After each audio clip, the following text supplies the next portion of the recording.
One millionaire received a wrong call in the early morning from a single mother asking for help. He decided to assist her, and this initiated a romance that changed their lives forever. A story that will touch your heart. Subscribe, leave your like, and comment on where you are watching from.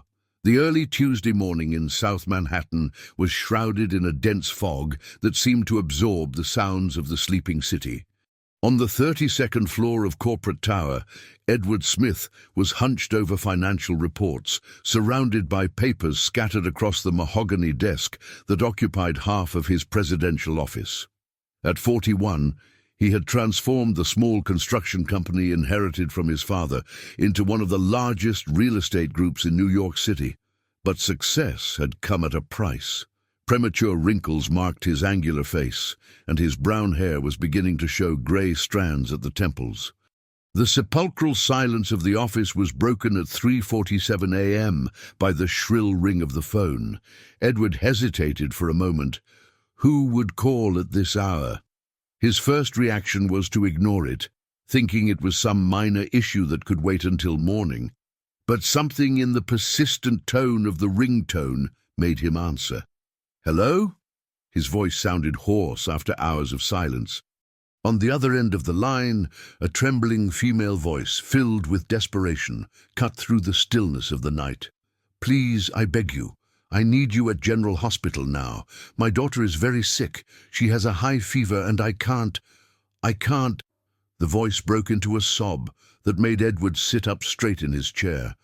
There was something in the anguish of that woman that struck a sensitive chord in his chest, a vulnerability he rarely encountered in his corporate world. "Calm down, take a deep breath," Edward said, his voice naturally taking on a protective tone. "Who is speaking?" There was a long pause, followed by a choked sigh. I'm sorry, I think I dialed the wrong number. I meant to call my sister, but oh my God, how embarrassing. I'm really sorry, it wasn't supposed to. Wait! Edward stood up abruptly, knocking over some papers. Don't hang up. Your daughter is sick? You said General Hospital? Yes, but I shouldn't have. This was a terrible mistake. Listen, it doesn't matter if it was a mistake. A child is sick, and you need help. What is your name? Maria Johnson held the phone with trembling hands in the waiting room of the hospital. At 34, she possessed a natural beauty that worry couldn't completely hide. Dark brown hair pulled back into a hurried ponytail, almond-shaped eyes reddened from crying, and a posture that alternated between strength and vulnerability. She wore a navy blue cleaning uniform under an old wool coat. "Maria," she whispered, "Maria Johnson. I work in your building. I'm part of the night cleaning crew." Edward paused, trying to place the name and face. 3 years managing that building, but how many employees did he really know beyond the executives? "Maria, I'm coming there. Which wing of the hospital are you in?" "No, you don't have to. I didn't want to bother anyone. It was just a—" "Maria." His voice was firm but gentle. "A desperate mother called me asking for help. I'm not just going to hang up and pretend this didn't happen. Where exactly are you?" Maria hesitated for long seconds.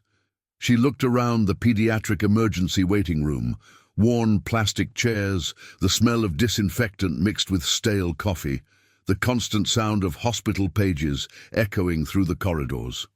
Other mothers were waiting for news about their children, some quietly crying, others hugging husbands or family members. Maria was alone. "Pediatric emergency on the 4th floor, she finally murmured. "I'm on my way." Edward hung up the phone and stood still for a moment, processing what he had just done. In 15 minutes, he was crossing the empty city in his black BMW, the deserted streets allowing for maximum speed, while his mind raced. Why had he offered to help an employee he barely knew? Perhaps it was the painful memory of his own mother, who had passed away when he was just 12. Or maybe it was simply the humanity that his years of business success hadn't managed to completely suffocate. General Hospital at dawn was a world apart, fluorescent corridors that never slept, the constant ebb and flow of on-duty nurses, the weight of worry hanging in the air. Edward found Maria sitting in a corner of the waiting room, holding a cup of cold coffee with both hands, as if it were an anchor. When she saw him approaching, Maria quickly stood up, clearly embarrassed. Edward had his first clear view of her, a simply and naturally beautiful woman, with intelligent eyes that showed both strength and fatigue. There was something in her posture that suggested dignity, even amidst despair. "Dr. Edward, I can't believe you came here. This is very embarrassing for me. Please, just Edward, and there's nothing embarrassing about a mother worrying for her daughter. How is she?" Maria explained through tears that Sophia, her 8-year-old daughter, had developed a sudden high fever overnight. The girl, who was normally healthy and full of energy, had begun to have difficulty breathing, which sent Maria into a complete panic. "She means everything to me," Maria said, her voice choked. "Since her father disappeared when he found out I was pregnant, it's just been the two of us. I work 3 jobs to give her everything I can, but nights like this make me feel so helpless." Edward watched Maria as she spoke, noticing details that revealed her personality, her well-kept nails despite her calloused hands from work, the way she respectfully addressed the nurses but without civility, the way she comforted other mothers in the waiting room, even while worrying about her own daughter. When they were finally called to speak with the doctor, Edward accompanied Maria to the consultation room. Dr. Henry Smith, an experienced pediatrician in his 50s, explained that Sophie had pneumonia, but that her condition was treatable and not life-threatening. "The girl will be fine," the doctor said, primarily addressing Maria. "We need to admit her for a few days for monitoring and intravenous medication, but it's a condition that responds very well to treatment." The relief on Maria's face was visible and touching. She closed her eyes and murmured a silent prayer as tears of gratitude streamed down her cheeks. "Can I see her?" she asked. "Of course. She's already awake and asking for you." Edward accompanied Maria to the room where Sophie was admitted. The girl was a smaller version of her mother, curly brown hair, large, expressive eyes, but pale and clearly weakened by the illness. When she saw Maria enter, her face lit up. "Mommy, you took so long." "I'm sorry, my love. Mommy was taking care of everything so you could get better soon." Maria approached the bed and kissed her daughter's forehead. Sophie looked curiously at Edward, who remained discreetly near the door. "Who is he, Mommy?" Maria hesitated, realizing the complexity of the situation. "This is Edward, Sophie. He helped me get to you today." Edward approached the bed with a gentle smile. "Hi, Sophie. Your mum told me you are a very brave girl." "I don't feel brave," Sophie admitted with the honesty of children. "I'm scared. You know what? Even adults get scared sometimes. The important thing is that you have the best mom in the world taking care of you." Sophie smiled for the first time since Edward arrived, and he felt something stir in his chest, a sensation he hadn't experienced in years. During the following hours, Edward stayed at the hospital, sometimes talking with Maria in the waiting room, sometimes helping with practical issues like parking and the cafeteria. He observed how Maria interacted with other worried parents, offering words of comfort and sharing the coffee she had bought. Even in her own crisis, she found strength to support others. "Why do you do that?" Edward asked when she returned from comforting a mother whose child had broken an arm. "Do what? Take care of everyone around you, even while you're worried about Sophie?" Maria seemed surprised by the question. "I don't know. I guess when we're going through something difficult, it's natural to want to help others who are in the same situation. It makes us feel less alone." It was a simple philosophy, but it contrasted sharply with the competitive world Edward lived in, where vulnerability was seen as weakness and self-preservation was a priority. As the sun began to rise, painting the New York sky with pink and golden hues visible through the hospital windows, Edward realized he had spent the entire night there. Sophie was stable and sleeping peacefully under the effects of the medication. "Edward," Maria said softly, I don't know how to thank you for everything you did today, being here with me, giving me strength. It means more than you can imagine. Maria, you don't need to thank me. In fact, I should be thanking you. Oh, thanking me? Why? Edward looked out the window, watching the city wake up. For reminding me that there are more important things than financial reports at 3 in the morning. At that moment, both felt that something had changed irreversibly. The wrong number had not been an accident, but the beginning of a journey that would transform their lives in ways they could not yet imagine. The following days brought a new and strange routine for Edward.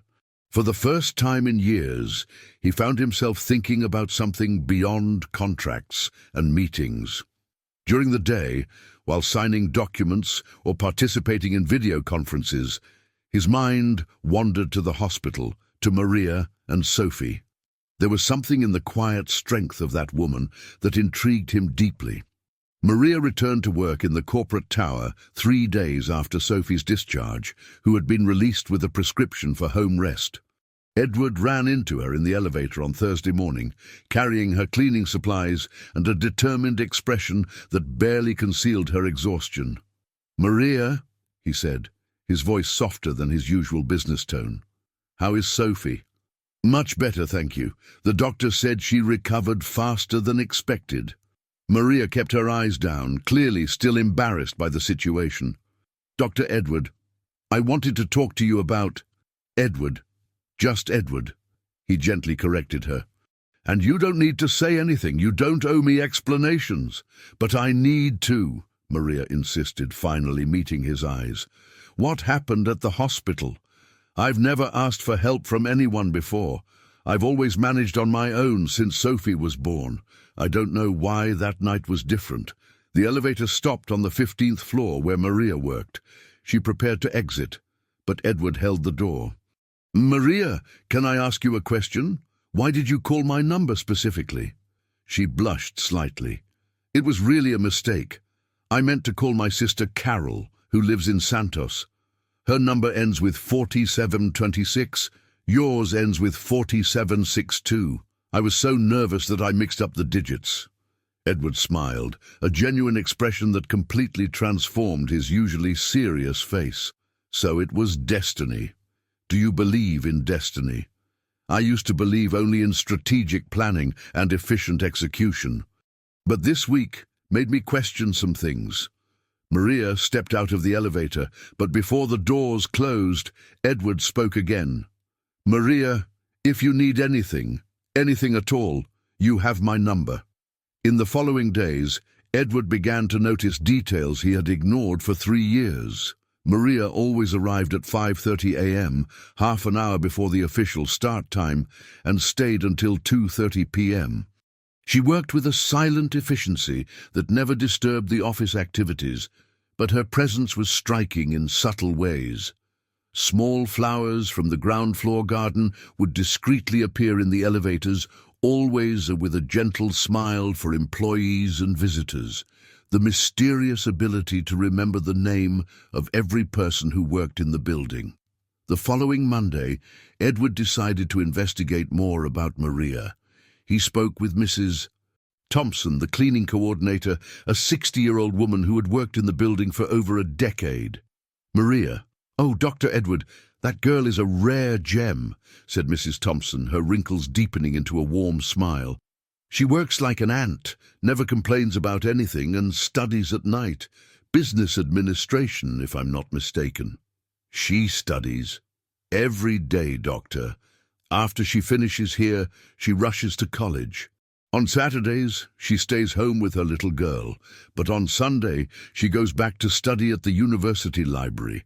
I've never seen anyone with such determination." Edward felt a pang of admiration mixed with something he couldn't identify. "And the daughter.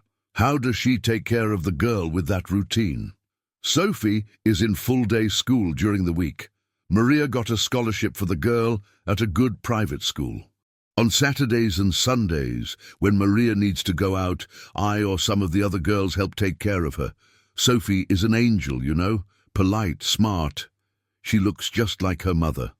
That afternoon, Edward made a decision that surprised him. Instead of having lunch at the executive restaurant where he always went, he went down to the ground floor and looked for Maria. He found her in the building's inner garden, sitting on a small bench, eating a simple sandwich while reading a business management book. "May I sit?" he asked. Maria looked surprised, almost choking on her sandwich. "Of course, Doctor." "Edward, sorry, I'll leave here soon." "No, please continue. Actually, I wanted to talk to you." Edward sat down, noticing how Maria discreetly closed the book. "Business administration?" She nodded, clearly embarrassed. "I go to college at night. I only have 1 more year to finish. And after that, what are your plans?" Maria hesitated, as if she wasn't used to talking about her dreams. Well, I have some ideas. I've developed some cleaning product formulas using natural ingredients. They're safer for Sophie, who has allergies, and less harmful to the environment. Eco-friendly products? Yes. I started making them at home when I discovered that conventional products were worsening Sophie's allergies. I researched a lot, did several tests. Some neighbors started buying from me. Her eyes lit up as she spoke, revealing a passion that Edward rarely saw in corporate meetings. The market is growing. People are more aware of sustainability, especially those with young children. Have you thought about turning this into a bigger business? Maria laughed, but without humor. With what money? Edward, I can barely pay for college. I have 2 scholarships, and still I work here and do cleaning jobs on weekends to supplement my income. Edward felt an immediate urge to offer financial help, but something in Maria's demeanor warned him against it. There was pride in this woman. Not arrogance, but a deep dignity that would reject charity. "Maria, can I make a suggestion? Have you thought about creating a formal business plan with market research, financial projections?" "I've started some things, but I confess it's complicated to juggle everything else. If you want, I can take a look. Not as a favor," he hurried to clarify, "but as a consultant interested in a promising idea." Maria studied him for a long moment, her almond-shaped eyes trying to decipher his intentions. "Why would you do that?" It was a simple question, but Edward didn't know how to answer completely. Why indeed? Since that night at the hospital, something had changed in his perspective. Perhaps it was the memory of when he himself had started, young, determined, but with an advantage that Maria didn't have, financial support from his family. "Because good ideas deserve a chance to grow," he finally said. "And because you impress me, Maria. Your determination, your vision, the way you care for Sophie while managing so many responsibilities." At that moment, Maria's phone rang. It was Sophie's school. The girl was feeling unwell again. Panic instantly returned to Maria's face. "I need to go pick her up," she said, already getting up. "I'll go with you," Edward offered immediately. "No, you don't have to. Maria?" His voice was firm but gentle. "The last time Sophie got sick, you called me by mistake. This time I'm offering help consciously. Accept it." The trip to the school was tense. Maria directed Edward through the streets of Brooklyn while explaining that Sophie had returned to classes the previous week, perhaps too soon after pneumonia. Hope Academy was a small private institution, but well kept, with colorful walls and a modest playground. Maria had fought to get the full scholarship for Sophie, presenting her financial situation and her daughter's excellent grades. They found Sophie in the infirmary, pale but conscious, lying on a small stretcher. When she saw Maria, her eyes filled with tears. "Mommy, my tummy hurts a lot," she said weakly. "Hi, little one," Edward said softly, approaching. "Do you remember me? From the hospital?" Sophie nodded and managed a small smile. "You're Mommy's friend." The school nurse, a young and competent woman, explained that Sophie had vomited during class and complained of abdominal pain. "It could be a reaction to the medication," she suggested, "but I recommend taking her to the pediatrician to be sure." Edward watched Maria struggle between her concern for her daughter and her anxiety about losing more work hours. He made the decision for her. "Let's take her to Dr. Smith at the hospital," he said. "Sophie already knows him. She'll feel more at ease." During the ride to the hospital, Sophie fell asleep in the back seat of Edward's car, while Maria watched her with the constant attention of a worried mother. "Edward," Maria said softly, "I don't know how to repay such kindness." "You don't need to repay anything, but can I ask a question? Why is it so hard for you to accept help?" Maria fell silent. A long moment passed as he watched the streets of New York go by outside the window. "When I got pregnant with Sophie, I was 25 and had been dating her father for 2 years. I thought he would be happy, that we would start a family. Instead, he disappeared the day after I told him about the pregnancy. Not only did he abandon me, but he also spread rumors at college that I had gotten pregnant on purpose to trap him." Edward felt anger, a fierce, protective emotion that surprised him. "My family was disappointed in me," Maria continued. "Not that they were cruel, but they made it clear that I had ruined my opportunities. I had to move out, drop out of college, and work any job I could find. I learned that the only person I can fully trust is myself." "And Sophie, how did you manage to get back to your studies?" "When she turned 5 and got a spot in a full-day school, I went back to college at night, started working here in the mornings, and on weekends I clean houses. Sophie is my motivation for everything. I want her to have the opportunities I almost lost." Edward parked in front of the hospital with a new understanding of the woman beside him. Maria was not just determined.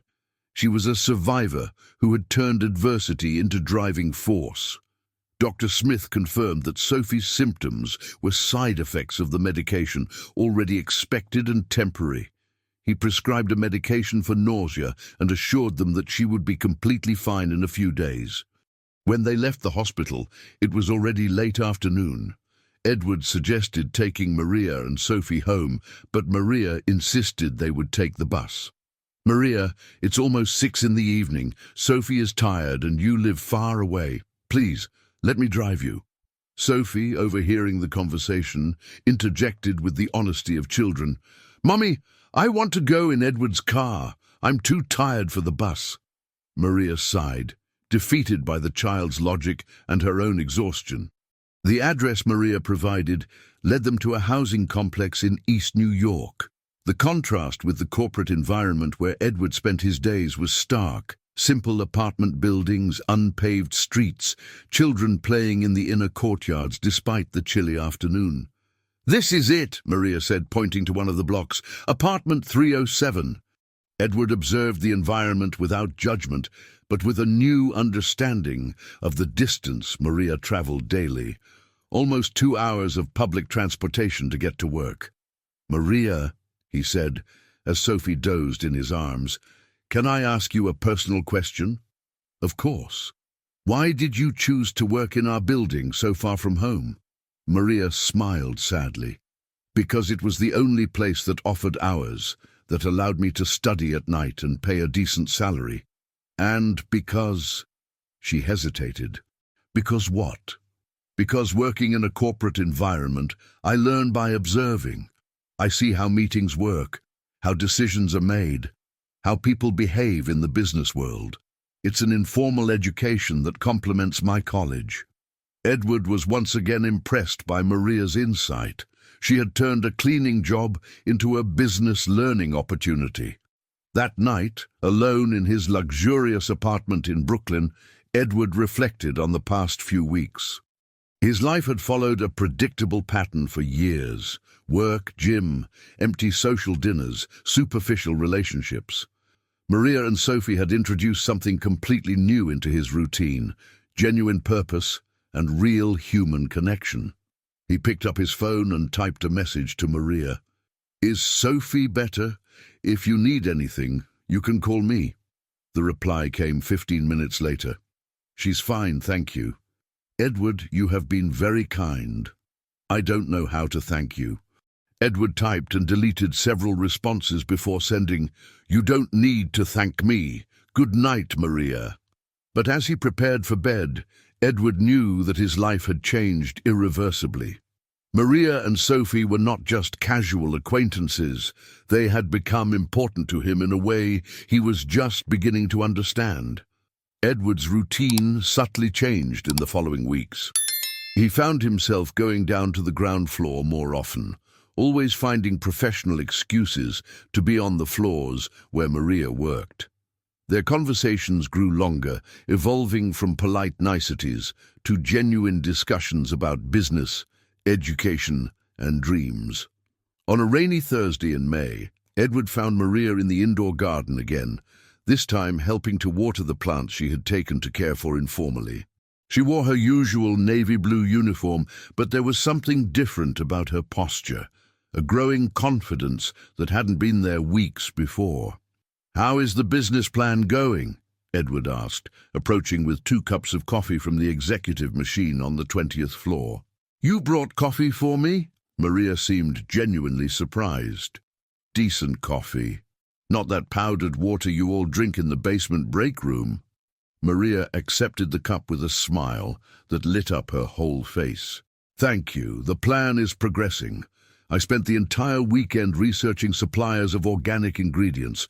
I found a cooperative in upstate New York that produces fantastic essential oils."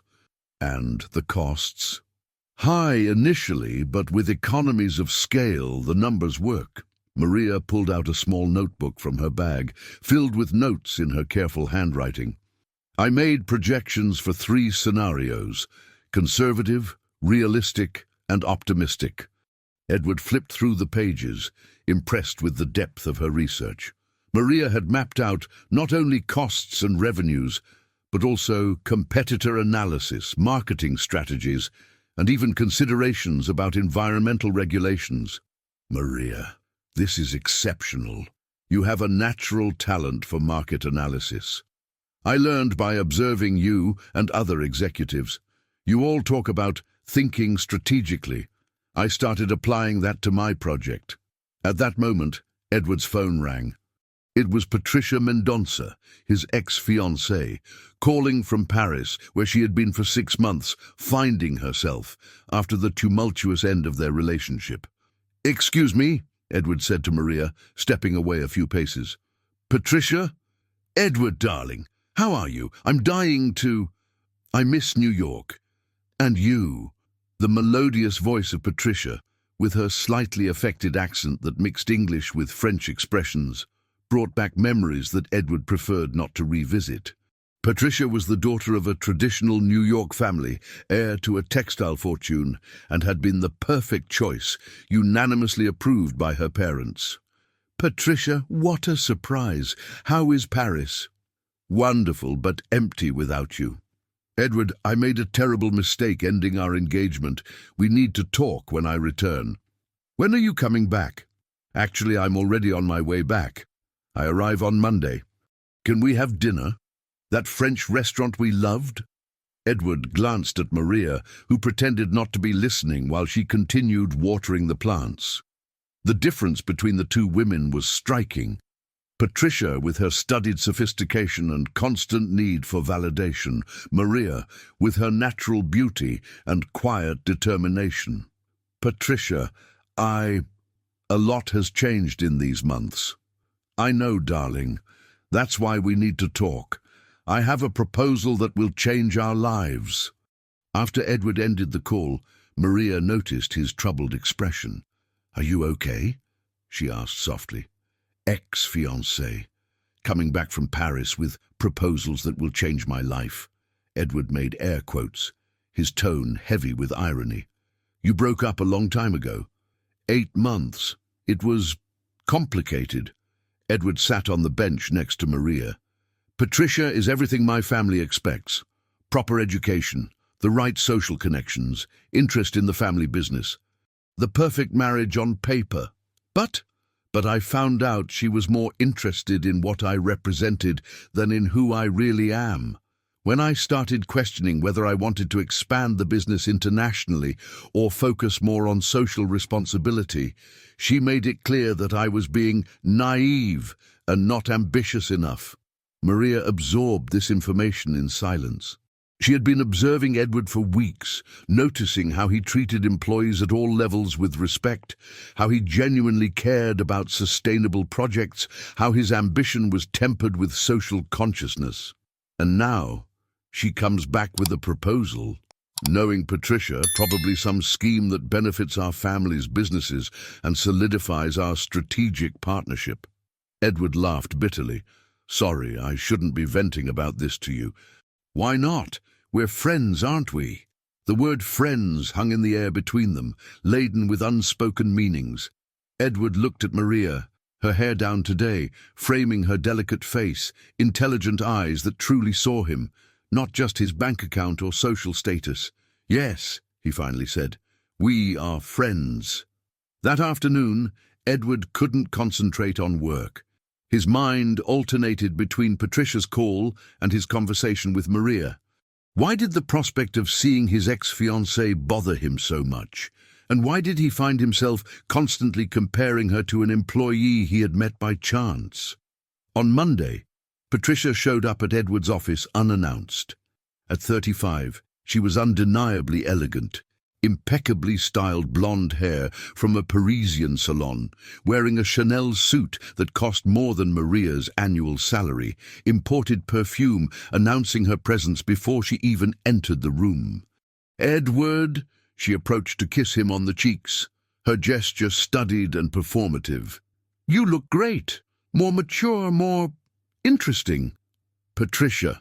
Edward stood politely but kept his distance. "You said you had a proposal to discuss." "Always straight to the point," she laughed, sitting in the chair across from his desk with the grace of someone educated in Swiss schools. "Very well. During my stay in Paris, I had fascinating conversations with European investors interested in the American real estate market. There's a unique opportunity for international expansion."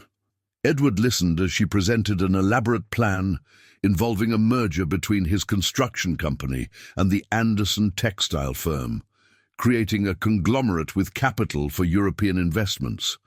It was ambitious, profitable, and completely aligned with family expectations. "And what is your role in this?" Edward asked. Patricia smiled, a calculated smile he knew well. "Besides bringing in European contacts, I would be your partner and wife." "Edward, our relationship has always been perfect on paper. Now we have the chance to make it perfect financially as well." "Patricia, you're proposing a business marriage?" "I'm proposing a smart marriage between two compatible people with aligned goals. Love is important, of course, but love alone doesn't build empires." Edward thought of Maria, her genuine passion for eco-friendly projects, how her eyes lit up when she talked about giving a better future to Sophie. It was the exact opposite of Patricia's cold and calculated proposal. "I need to think," Edward finally said. "Of course, but don't take too long. The European investors won't wait indefinitely." After Patricia left, leaving behind a cloud of expensive perfume and heavy expectations, Edward felt suffocated. He went down to the ground floor seeking fresh air and found Maria organizing supplies in the basement storage. "You look like you've seen a ghost," she remarked. "Worse. I saw my future planned by other people." Maria stopped what she was doing and looked at him intently. "The ex-fiancé came back with a marriage proposal that's basically a business merger with marital benefits. And are you going to accept?" Maria's direct question caught him off guard. He had expected diplomacy, perhaps polite curiosity. Instead, she went straight to the point with the honesty he was learning to value. "I don't know. It would be the smart decision. It would expand the business, please my family, secure my financial future." But when she was talking, all I could think was that I've lived that life before.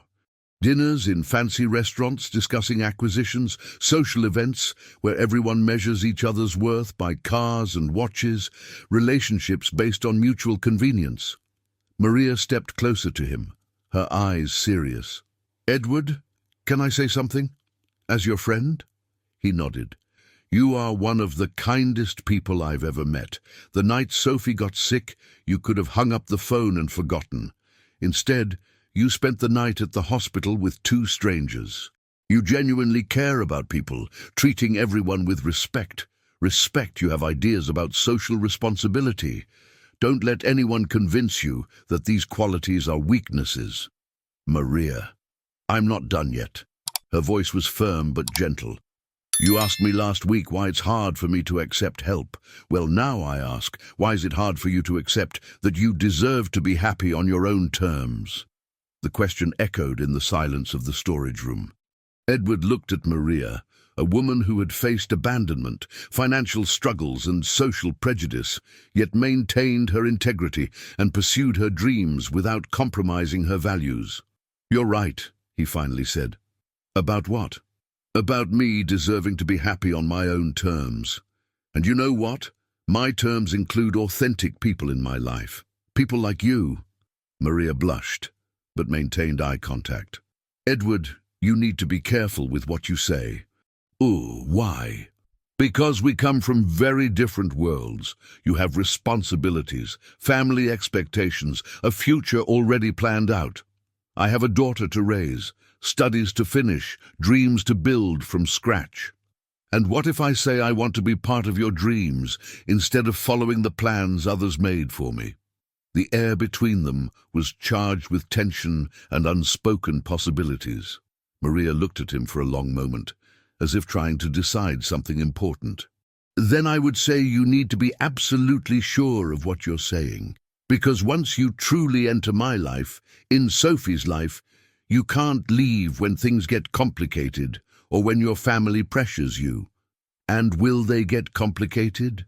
Maria smiled sadly. "Edward, a poor woman, a single mother working as a cleaner, getting involved with a millionaire? That's not a fairy tale. It's a recipe for a lot of judgment, a lot of prejudice, and a lot of pain." Edward moved closer to her, his eyes intense. "Maria, you're not just a cleaner. You're an emerging entrepreneur, a devoted mother, a smart and strong woman who is building a better life through sheer determination. If someone can't see that, the problem is theirs, not yours." At that moment, Maria's phone rang. It was Sophie's school. Again. The pattern was repeating. Health issues that seemed to arise whenever the girl was stressed or worried. "I need to pick up Sophie," Maria said, already reaching for her bag. "I'll go with you." "Edward." "Maria." His voice was firm. "The last time you said that, you questioned it. Now, you're going to accept my help because that's what friends do for each other." During the drive to the school, both remained silent, processing the conversation they had just had. Maria gazed out the window, lost in thought, while Edward drove with a newfound determination. He had made a decision, even if he didn't yet know exactly how to implement it. When they arrived at the school, they found Sophie in the nurse's office again, this time with a headache and nausea. The nurse suggested it might be anxiety, something common in children who had gone through recent stressful situations. "Sophie," Edward said gently, kneeling beside the cot, "do you want to tell Uncle Edward what's bothering you?" Sophie looked at her mother, who nodded encouragingly. "Mummy has been sad lately," Sophie said with the insight of children. "She thinks I don't notice, but I do. And when she's sad, I get worried." Maria moved closer and held her daughter's hand. "My love, Mummy isn't sad, just thoughtful." "Is it because of Edward?" Sophie's innocent question created an awkward silence. Edward and Maria exchanged glances, realizing that their growing connection hadn't gone unnoticed by the perceptive girl. "Why do you think that, little one?" Edward asked gently. "Because Mommy gets happy when she talks about you, but then she gets worried. And sometimes she looks at her phone like she wants to call you, but she doesn't." Maria blushed deeply. "Sophie, you're very observant for an 8-year-old. Mommy always says I should pay attention to the people I love. I love you, Mommy. And I really like Edward." Edward felt his heart tighten. In just a few weeks, that little girl and her determined mother had become more important to him than any business or social relationship he had ever had. "You know what, Sophie?" Edward said, his voice filled with emotion. "I like both of you very much too, and I want you to know that whenever your mum needs help, I will be here. Always." Sophie smiled, the first genuine smile she had given in days. "Promise?" "I promise." Maria watched the interaction between Edward and her daughter, her heart torn between hope and fear. She had built a carefully controlled life where every decision was calculated to protect Sophie from disappointments.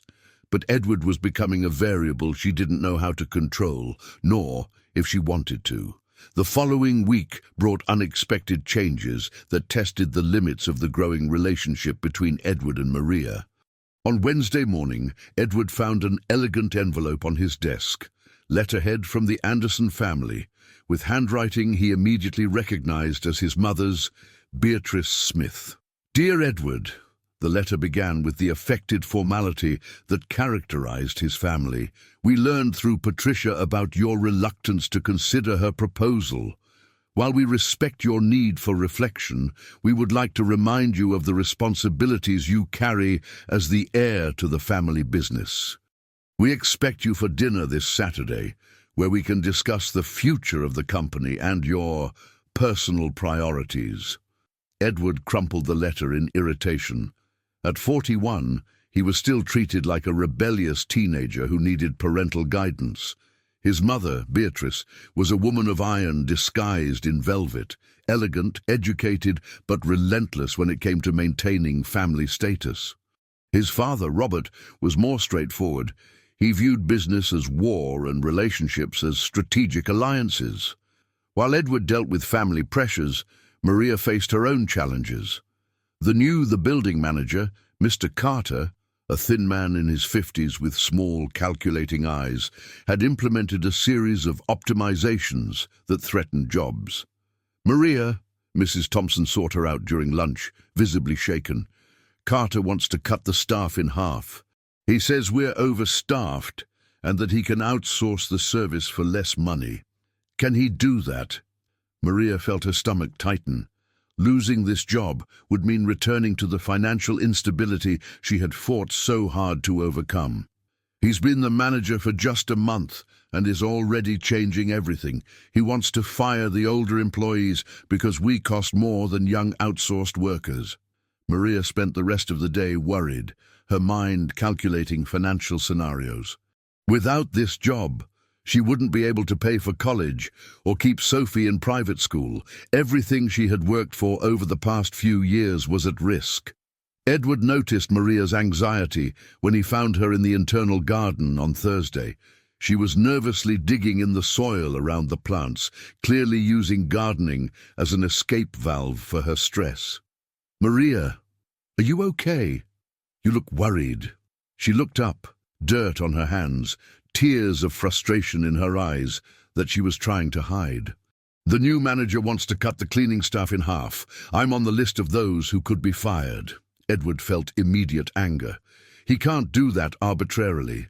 There are contracts, labor rights. "Edward, I work for an outsourced company.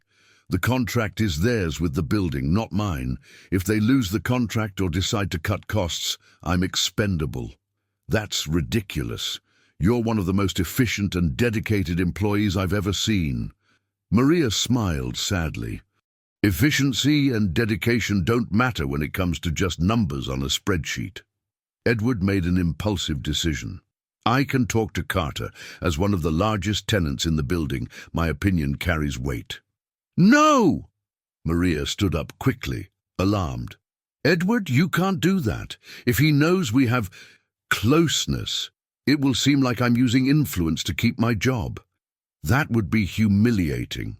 "Maria, there's nothing humiliating about accepting help from a friend. There is when that help can be interpreted as personal favoritism. Edward, you don't understand. For people like me, dignity is all we have. If I lose that, I lose everything." The firmness in Maria's voice made Edward pull back, but his frustration was palpable. He had the power to solve her problem easily, but his help could compromise exactly what he admired most about Maria, her integrity. That night, Edward dined alone in his apartment, thinking about the conversation with Maria. His phone rang. It was Patricia. "Edward, darling, how are you? I hope you've had time to consider my proposal." "Patricia, I'm still thinking." "Well, maybe I can speed up your decision. I happen to hear that you've been interested in employees from your building." Edward felt a chill run down his spine.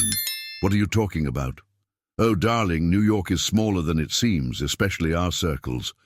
A friend of mine saw you several times talking to a cleaning lady, taking her to the hospital. Very charitable of you, of course." Patricia's tone was venomous, disguised in artificial sweetness. Edward immediately understood that they had been watched and that Maria could be in danger. "Patricia, if you're threatening me..." "Threatening? Me? Never. Just observing that inappropriate relationships can affect a person's reputation. And reputation is everything in the business world, isn't it? What do you want? I want you to be smart. Accept my proposal, marry me, and your little indiscretions will be forgotten. Refuse, and well, people talk, Edward, especially about successful men who get involved with vulnerable employees." Edward hung up the phone in anger, but also in fear. Patricia had shown her cards. She was willing to use Maria as a weapon against him. And the worst part was that Maria would be the most harmed if rumors started to circulate. On Friday, Edward decided to face the situation head-on. He sought out Maria at the end of her shift and suggested they go out to talk away from the building. "There's something I need to tell you," he said, as they walked through Central Park on the warm autumn afternoon. Sophie was at school, so they had privacy for a serious conversation. "About what?" Maria noticed the tension in his voice. "Patricia knows about our friendship. She's using it to pressure me into accepting her marriage proposal." Maria stopped walking abruptly. "How does she know?" "Someone saw us together. Patricia hinted that she could spread rumors if I don't do what she wants." "What kind of rumors?" Edward hesitated, knowing that his next revelation would hurt Maria. "That I'm taking advantage of a vulnerable employee." Maria's face paled. "That I'm a gold digger trying to seduce a rich boss." "Maria, that's it, isn't it? That's how people like her see people like me." Maria's voice was filled with pain and anger. "A poor cleaning lady obviously can only be interested in money." "Maria, you know I don't think that way." "Do I? Edward, do you realize the position you've put me in? If those rumors spread, I lose my job, my reputation, maybe even custody of Sophie if someone suggests I'm an unfit mother." Edward felt as if he had been punched in the stomach. "Maria, I never wanted..." "I know you didn't, but that doesn't change the fact that I'm now in an impossible position." Maria turned to face him, tears in her eyes. "Edward, I like you. I like you a lot. But I can't risk Sophie's future for a relationship that my very presence makes dangerous for you." "What are you saying?" "I'm saying that maybe we should keep our distance, for everyone's sake." "Maria, no. I'm not going to let Patricia blackmail me, and I'm not going to let you give up because of her threats." "Then what do you suggest? That we face all of New York society that will judge us? Am I exposing Sophie to scandal?" Edward fell silent, realizing for the first time the true magnitude of the obstacles they faced. It wasn't just a matter of social differences. It was a battle against deep-rooted prejudices and people willing to use them as weapons. "Maria," he finally said, "you are asking me to choose between you and my life as it has always been." "No, I'm saying that your life as it has always been doesn't include space for people like me, and maybe it's better we accept that now before someone gets hurt more. What if I say I'm willing to change my life, that I want it to include you and Sophie?" Maria looked at him with a mix of love and despair. "Edward, you say that now in the heat of the moment. But when you face real pressure from your family, when your business is threatened, when you realize everything you're losing, you will regret it. And I can't go through another rejection. Sophie can't. At that moment, Maria's phone rang. It was Sophie calling from school. She had forgotten her math book and needed it for homework. It was a cruel reminder of the responsibility Maria carried, the priorities she couldn't ignore. "I need to pick up Sophie," Maria said, wiping her eyes. "I'll go with you." "Edward, maybe it's better not to. If someone sees us together again." The rejection, though gentle, hurt deeply. Edward watched Maria walk away, feeling as if he were losing something precious that he had barely begun to understand. That night, alone in his office, Edward made a decision that would change everything. He picked up the phone and called Patricia. "Patricia, it's Edward. I want to schedule a meeting. I have a counter-proposal for you." "Oh, how delightful. Have you changed your mind about the marriage?" "Let's say I've changed my mind about how to deal with blackmailers." The silence on the other end of the line told Edward everything he needed to know. Patricia had underestimated his determination. "Edward, dear, I think you're being dramatic." "No, Patricia. For the first time in a long time, I'm being completely rational. I'll see you Monday at 10, in my office." Edward hung up the phone and looked out the window at the illuminated city. Maria was out there somewhere, probably helping Sophie with her homework, worried about the uncertain future she faced. He had spent years building a safe and predictable life, but now he realized that security without purpose was just a gilded cage. It was time to decide what kind of man he really wanted to be, and what kind of life was worth fighting for. On Saturday morning, Edward cancelled the family dinner with a short message. "I won't be able to attend. Urgent matters to resolve." It was the first time in years that he had directly challenged family expectations.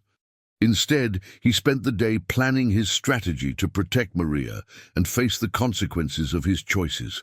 Because, in the end, he realized he had already made his choice weeks ago, the moment he decided to answer that desperate call in the early morning. Now it was time to fight for her. Monday arrived with a grey morning that mirrored Edward's tense mood. He had spent the weekend organizing documents, making strategic calls, and preparing for the confrontation with Patricia. At exactly 10 o'clock, she appeared in his office with the military punctuality characteristic of women of her social class.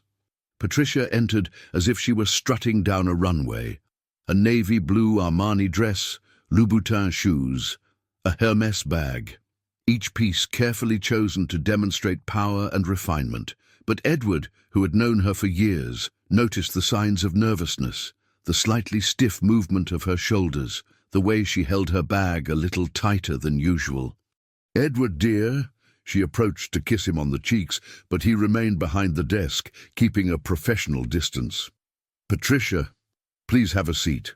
Edward's cold tone made her hesitate momentarily. She sat in the chair in front of the desk, crossing her legs with studied elegance. "Well, I'm curious about this counter-proposal you mentioned." Edward opened a folder on the desk, revealing several meticulously organized documents. "Before we talk about proposals, let's clarify a few things about blackmail." "Blackmail?"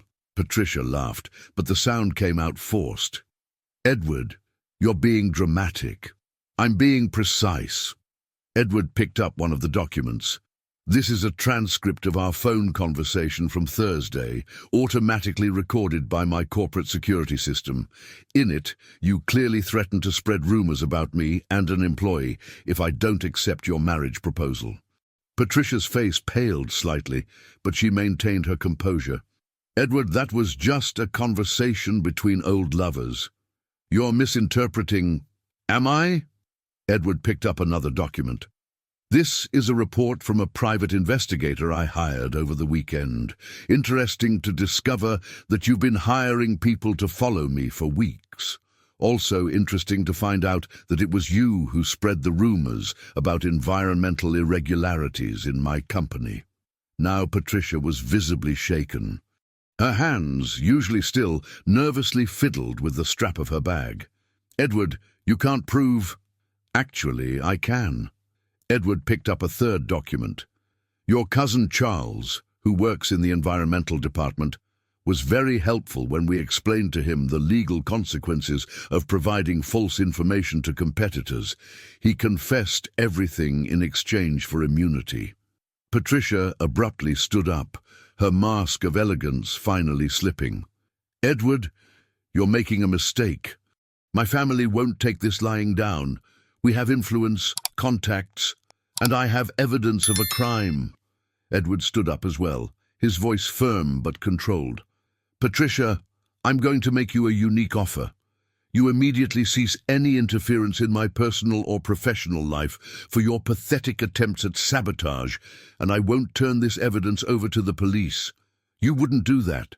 Test me." Edward's gaze was relentless. "You bet I would be the same man you controlled 2 years ago. You lost that bet."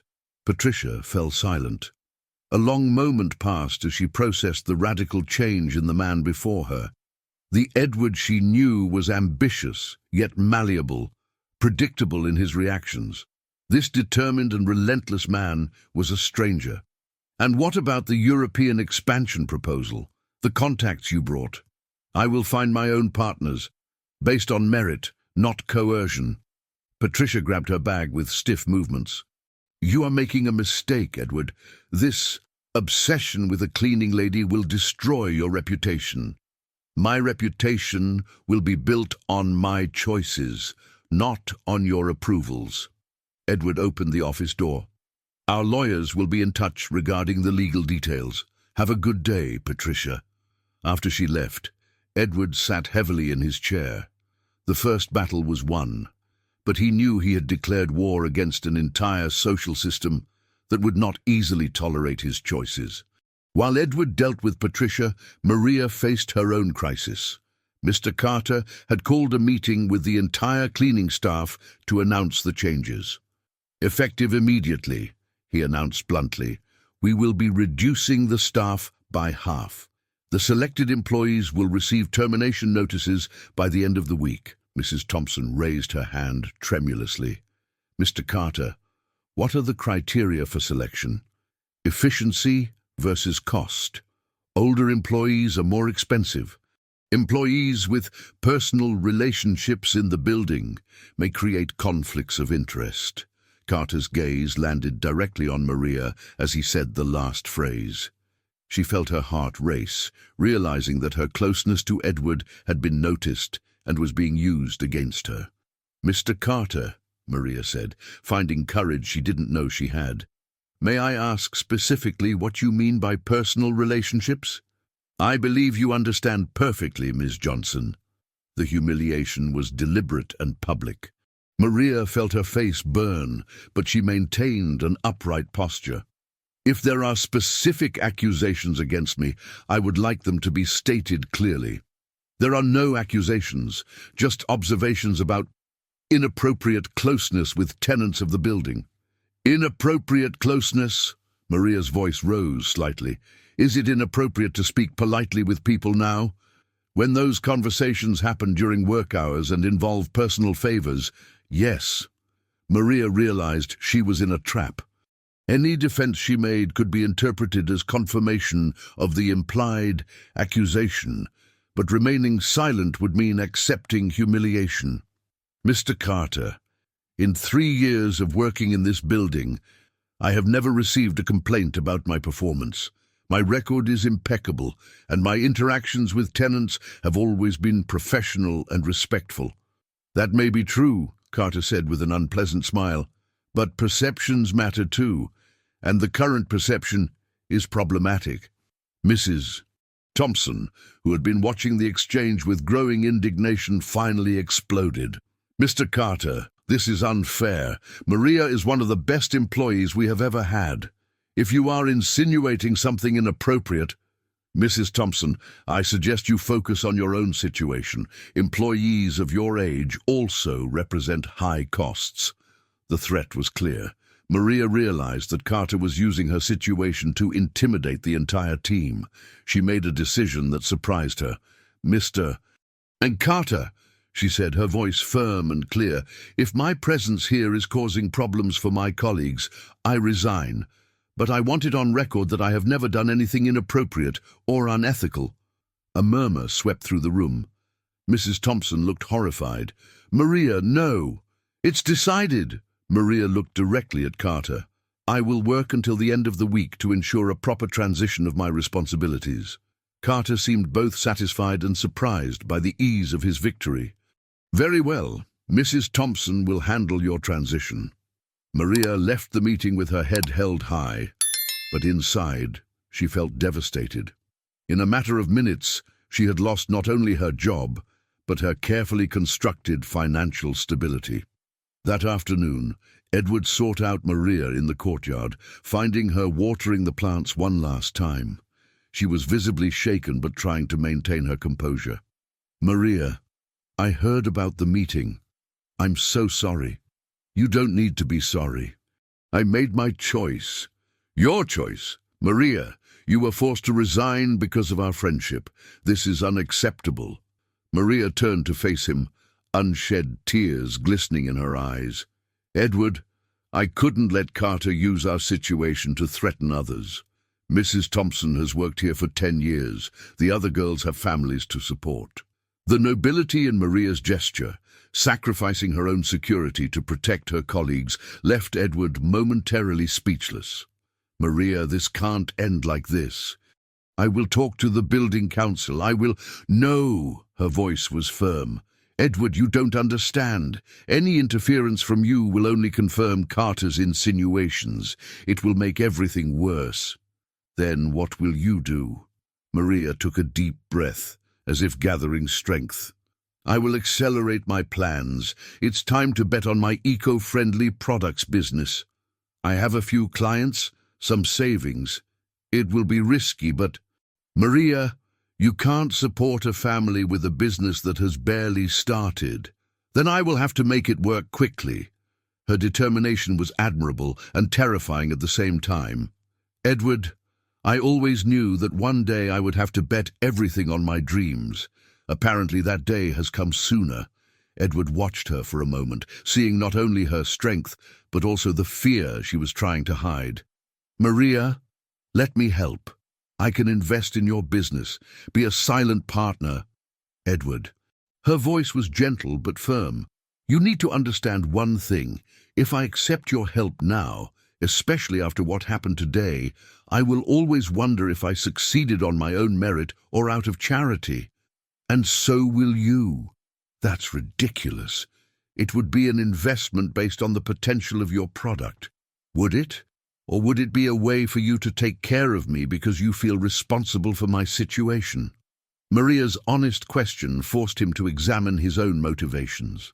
She was right. He felt guilty and protective, and that was coloring his business judgment. "Maria, he began, but was interrupted by her cell phone. It was Sophia's school. Again. This time the girl had fainted during class. "Let's go," Edward said immediately. "Edward." "Maria, your daughter is at the hospital. This isn't the time for pride or social concerns. Let's go." The drive to the school was tense, both worried about Sophie, but also aware that every decision they made brought them closer to a point of no return. When they arrived at the school infirmary, they found Sophie awake but pale, sipping water in small gulps. "Mommy!" Sophie threw herself into Maria's arms. "I was running and everything went dark." "It's all okay now, my love," Maria whispered, kissing the top of her daughter's head. The nurse explained that it seemed to be a combination of dehydration and stress. Children are very sensitive to changes in their family environment. "Sophie mentioned that you are going through some changes." Maria and Edward exchanged glances. Even an 8-year-old was being affected by the turbulence in their lives.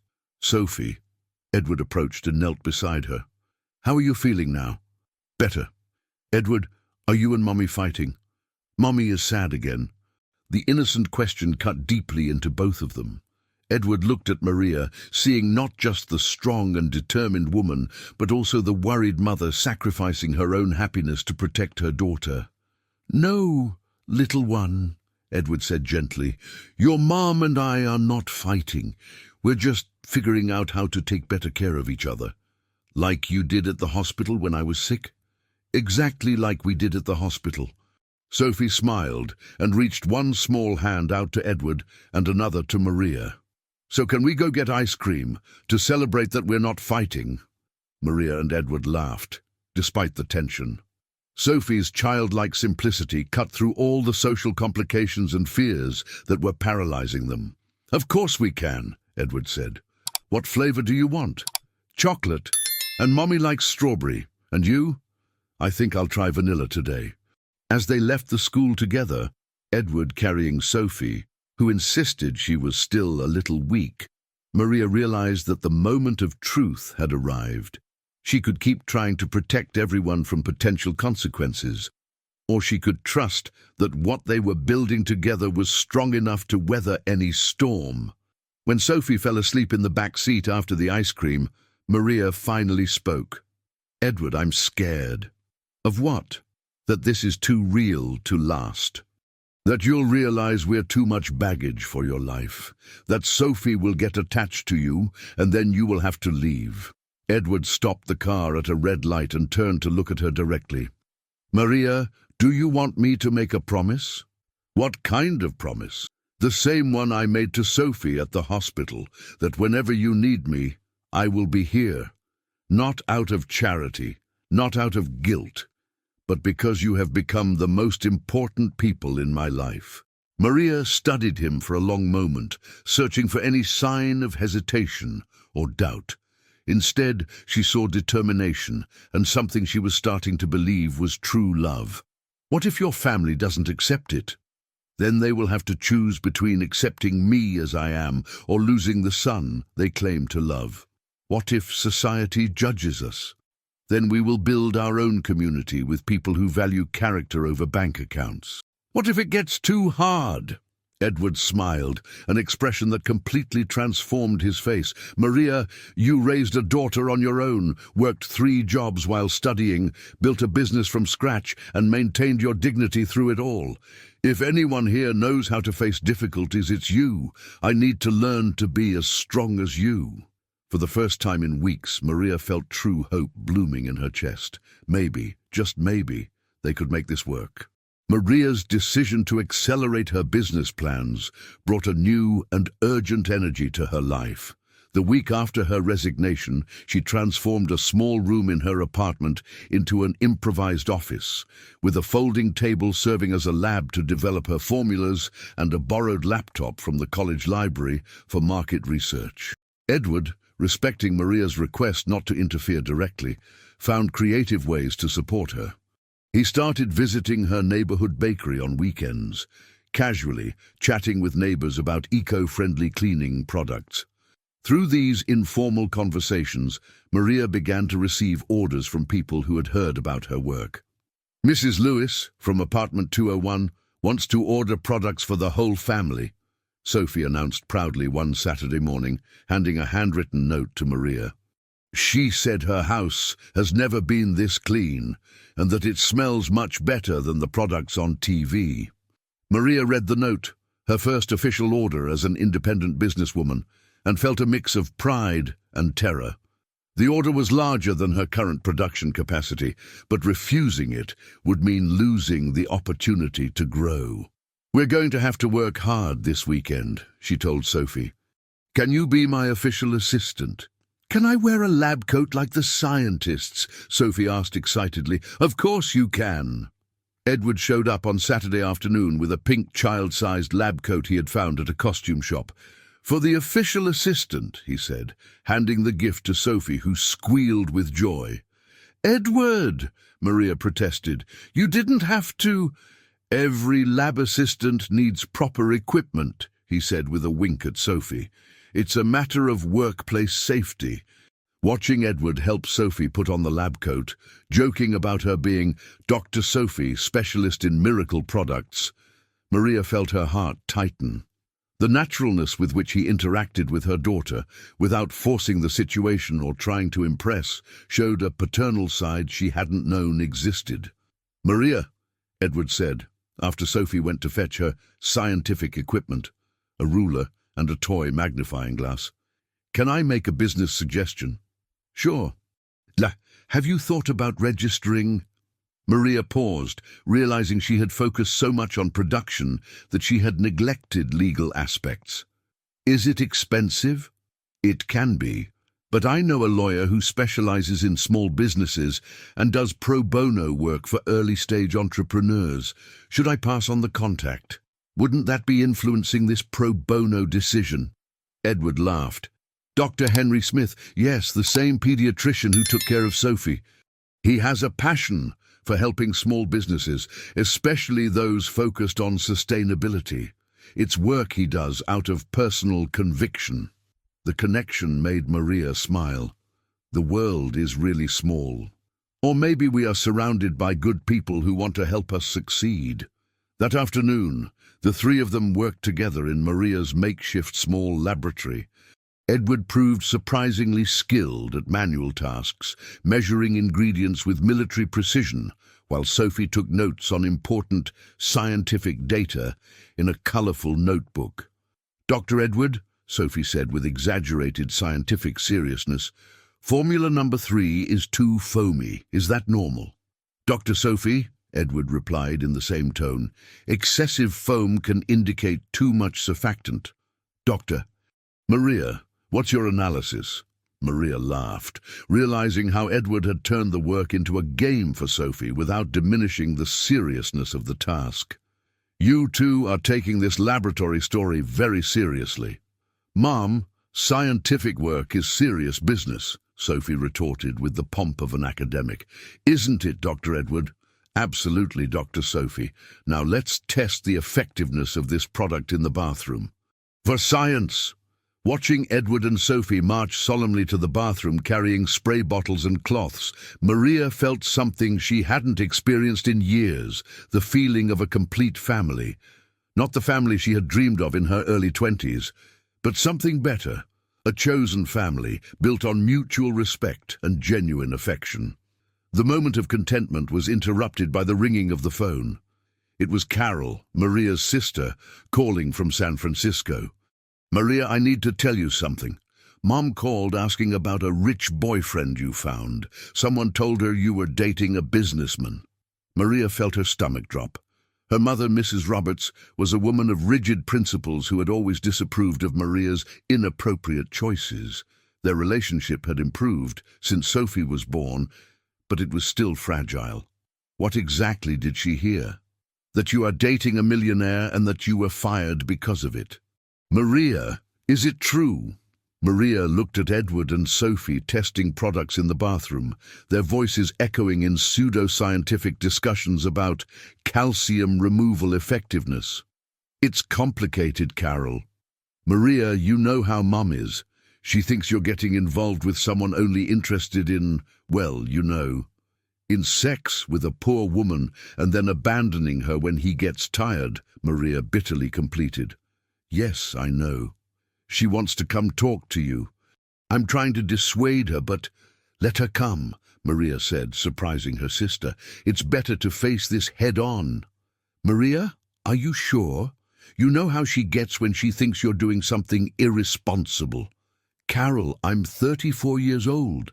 If I can't face my own mother about my choices, how will I face the rest of the world?" After hanging up, Maria stood in the kitchen, processing the conversation. Edward appeared carrying Sophie on his shoulders, both laughing at some inside joke. "The product works perfectly," Sophie announced. "The bathroom is scientifically clean." "Great job, team," Maria said, forcing a smile. Edward noticed the tension in her voice. "Are you okay? My mom found out about us. She's coming to New York for a talk." Edward lowered Sophie to the ground and sent her to put away the scientific equipment before approaching Maria. "Are you worried? My mom is protective. When I was pregnant with Sophie, she spent months repeating that men like that always abandon women like us. When Sophie's father disappeared, she said, "I told you so." And now she thinks you're repeating the pattern. Worse, now she thinks I'm being naive again, but this time with someone even more out of my league. Edward was silent for a moment, understanding the weight of the situation. "Maria, when she comes, I would like to meet her." "Edward, you don't have to." "Yes, I do. If we are going to make this work, I need to face your family too. I can't ask you to face my family if I'm not willing to do the same. Does your family know about us?" Edward sighed. "Not yet. But after the confrontation with Patricia and cancelling the family dinner, they are suspicious. My mom has been calling every day asking about my recent behavior changes. And what do you say? That I'm re-evaluating priorities. Which is true." That night, after Sophie went to bed, Maria and Edward talked on the small sofa in the living room, the apartment silent around them. "Edward," Maria said softly, "sometimes I wonder if we are complicating life unnecessarily."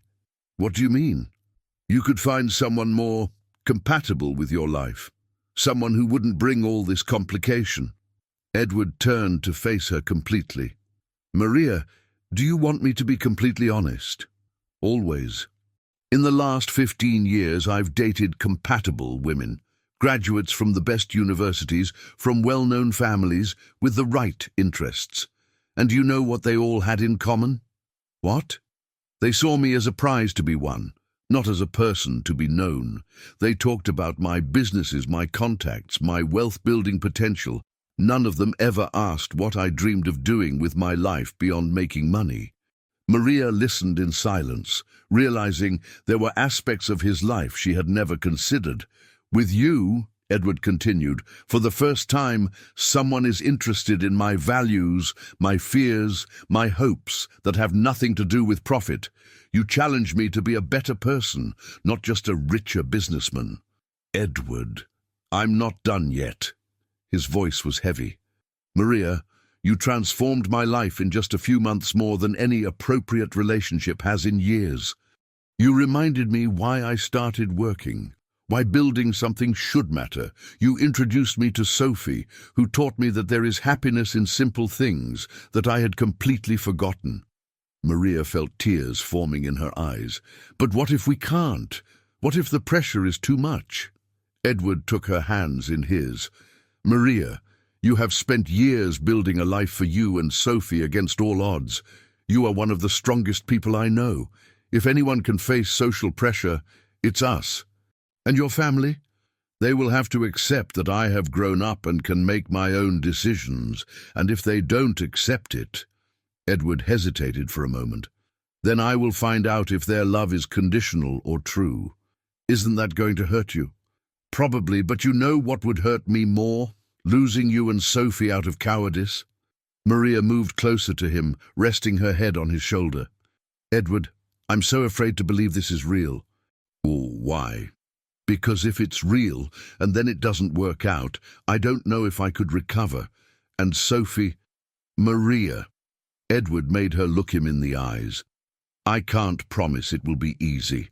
I can't promise we won't face problems, but I can promise that I won't give up on us, even when it gets hard, even when your mother interrogates me, even when my family pressures me." "How can you be so sure?" Edward smiled, gently kissing her forehead. "Because for the first time in my life, I know what it means to fight for something, and that something is both of you." The following Tuesday, Mrs. Roberts arrived in New York like a well-dressed hurricane. At 58, she maintained the upright posture and piercing gaze that had intimidated Maria during her childhood. She carried a small suitcase and a great determination to set things right in her daughter's life. "Maria," she said after the formal greetings, "where is that child? I want to see how Sophie is handling all this confusion." "Sophie is at school, Mom, and there is no confusion at all." "No confusion? Maria, you were fired because of an inappropriate relationship. You're betting everything on an uncertain business and involving my granddaughter in a situation that could end badly." "Mum, you don't even know Edward. How can you judge the situation? I know men, Maria, especially rich men who have fun with women like us. The conversation was interrupted by the doorbell. Edward had arrived for lunch as planned. Maria took a deep breath, knowing that the next few minutes would define much of her future. "Mum," she said, opening the door, "this is Edward. Edward, my mother, Regina." Edward approached with a respectful smile, extending his hand. "Mrs. Roberts, it's a pleasure to finally meet you. Maria talks a lot about you." Regina studied Edward for a moment, his simple yet quality outfit, his respectful but confident posture, the genuine way he looked at Maria. "Mr. Edward," she finally said, shaking his hand, "I hope we can have an honest conversation." "I count on that, Mrs. Roberts. By the way, I brought some things for lunch. I hope you enjoy Southern food. I found an excellent restaurant that delivers." Regina blinked, surprised. She had expected arrogance or condescension, not a man who had researched her culinary preferences. As they organized lunch, Edward behaved naturally, helping to set the table, asking about Regina's trip, commenting on the plants that Maria cultivated on the balcony. There was no performativity in his kindness. It was genuine and unpretentious. "Maria told me that you work in education," Edward commented as they served the food. "I'm the principal of a public school in San Francisco," Regina replied, still observing him closely. "That must be a challenging job, especially with the budget cuts that public education has faced." Regina stopped eating, surprised again. Most businessmen she knew viewed public education as a distant problem, not a social priority. "It is very challenging," she admitted. "We try to provide the best possible education, but we lack resources for everything. Maria told me that you were the one who taught her the importance of education. Sophie's success in school is a reflection of that." "Sophie is a special girl," Regina said, her tone softening slightly as she spoke about her granddaughter. "Indeed. She has her mother's intelligence and her grandmother's determination, from what I've seen." The lunch went on with Edward, asking genuine questions about Regina's work, her history in San Francisco, her concerns about Maria and Sophie. He didn't try to impress her with personal achievements or minimize her worries. He just listened attentively and responded honestly. When Sophie arrived from school and threw herself into Edward's arms, shouting, "Edward, you met Grandma Regina," the dynamic of the afternoon changed completely. Regina watched the interaction between Edward and her granddaughter, natural, affectionate, without force or artifice. "Grandma, Edward taught me how to do science experiments. Do you want to see our laboratory?" Edward smiled at Regina. "Dr. Sophie is referring to the product tests we do with Maria. She is our official consultant on Pleasant Scents." "Laboratory?" Regina looked at Maria, who explained about the eco-friendly product business. "Can I show Grandma the products we made?" Sophie asked excitedly. "Of course, my love." As Sophie dragged Regina to see the laboratory, Edward and Maria were left alone in the living room. "How do you think it's going?" Maria asked nervously. "Your mother is exactly as you described, intelligent, protective, and skeptical for good reasons, but not hostile. I think she just wants to make sure you are safe. And Sophie clearly has already chosen a side. Sophie is easy to please. It's you who needs protection, in your mother's opinion." When Regina and Sophie returned, the expression of the older woman had changed. She had seen not only the products that Maria was developing, but also the seriousness and professionalism of operation. "Maria," Mrs. Roberts said, "you didn't tell me you were developing something so solid." "It's still in the early stages, Mom, but it has real potential." Mrs. Roberts turned to Edward. "And do you support this project?" "Completely. Maria has a natural talent for business and has developed products that are genuinely innovative. She's building something important." "And what are your plans?" "Regarding Maria and Sophie?" The direct question caught Edward off guard, but he responded with equal frankness. My plans are to support Maria in everything she wants to achieve and to be the best friend, partner, or whatever she allows me to be for her and Sophie."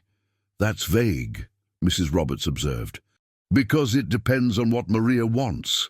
I know what I want, a life with both of them, but I won't pressure for something Maria isn't ready to give."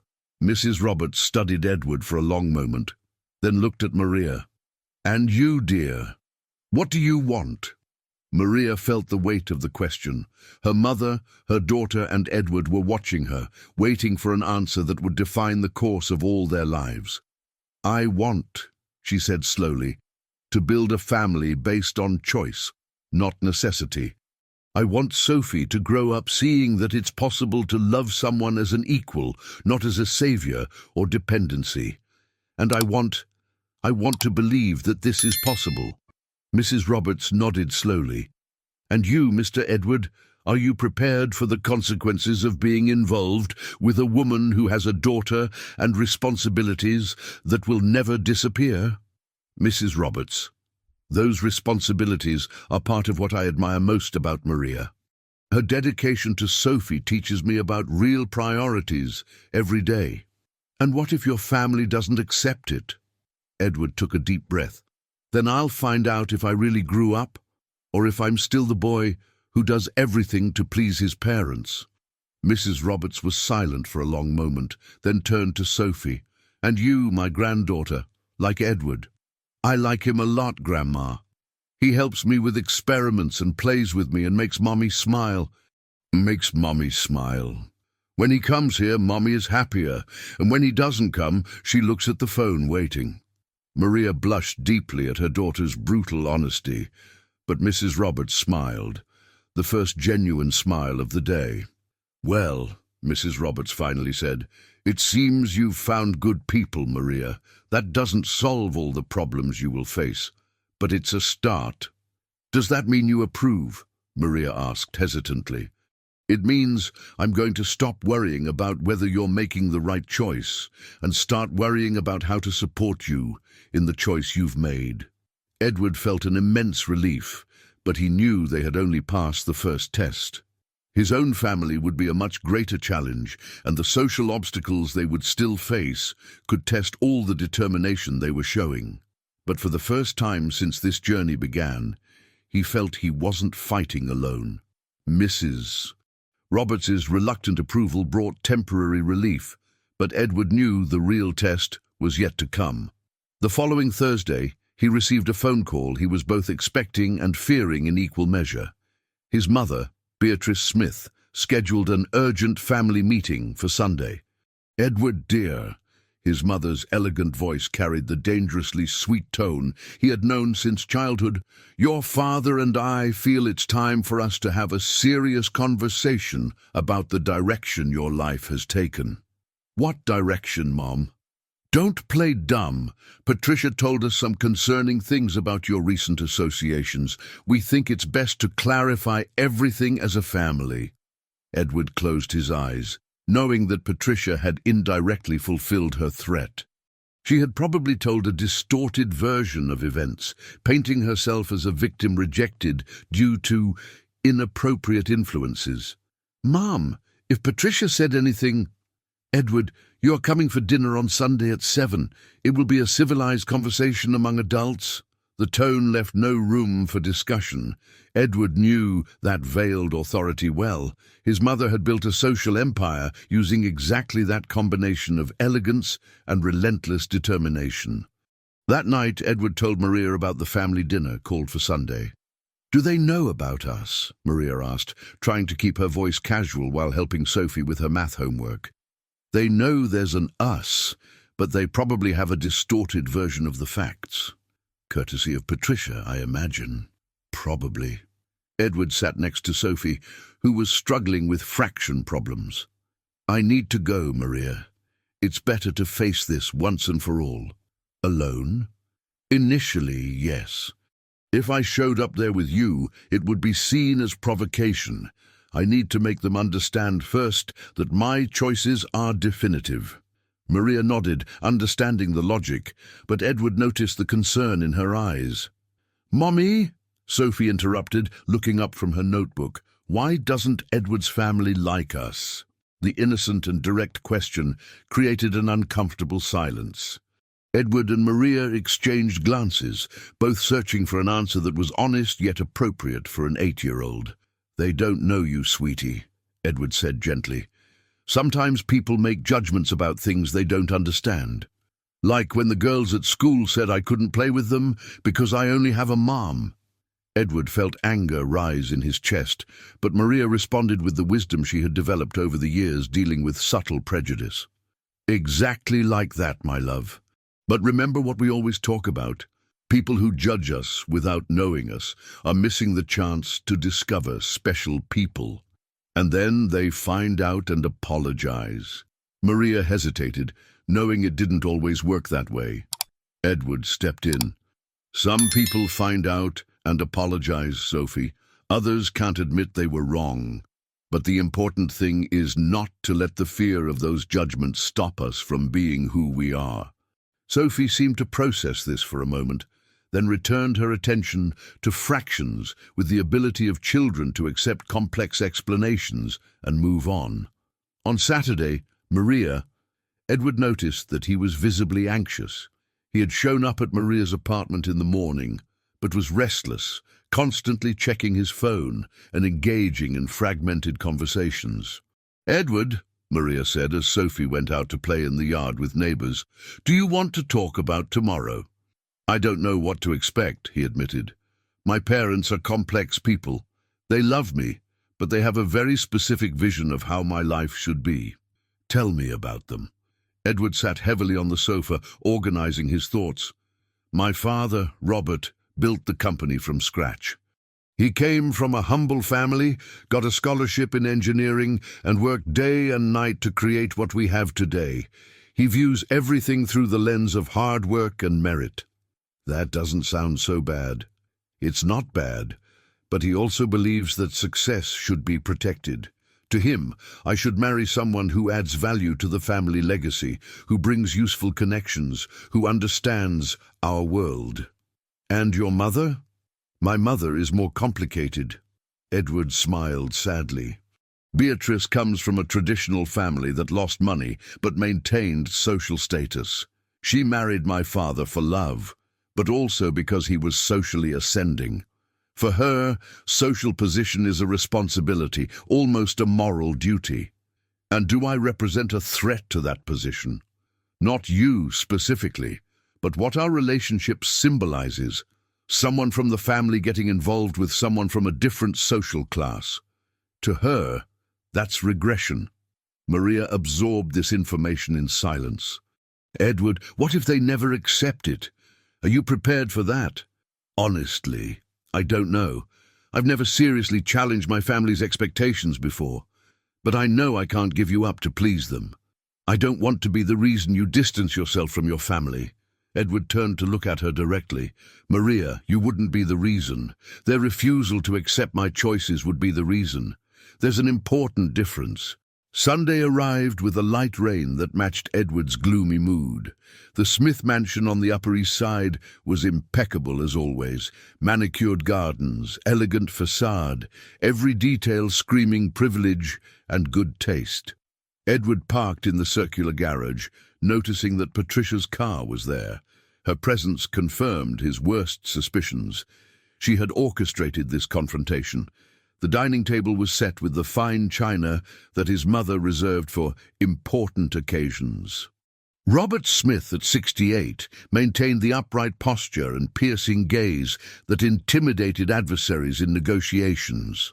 Beatrice, elegant at 63, wore a linen suit that cost more than Maria's monthly salary. "Edward," Robert stood to greet his son with a firm handshake, punctual as always. "Dear," Beatrice kissed her son's cheeks, but Edward felt coldness in the gesture. "It's good that you came." Patricia was sitting in the adjacent room, impeccable in a discreet black dress that screamed sophistication. When she saw Edward, she approached with a smile that didn't reach her eyes. "Edward, how are you? I hope there are no hard feelings between us from our conversation last week." "Patricia," Edward kept his voice neutral. "I didn't expect to see you here." "Patricia kindly offered to help us understand the situation," Beatrice interjected, "as someone who cares about your well-being." Edward immediately realized that a psychological ambush had been set up.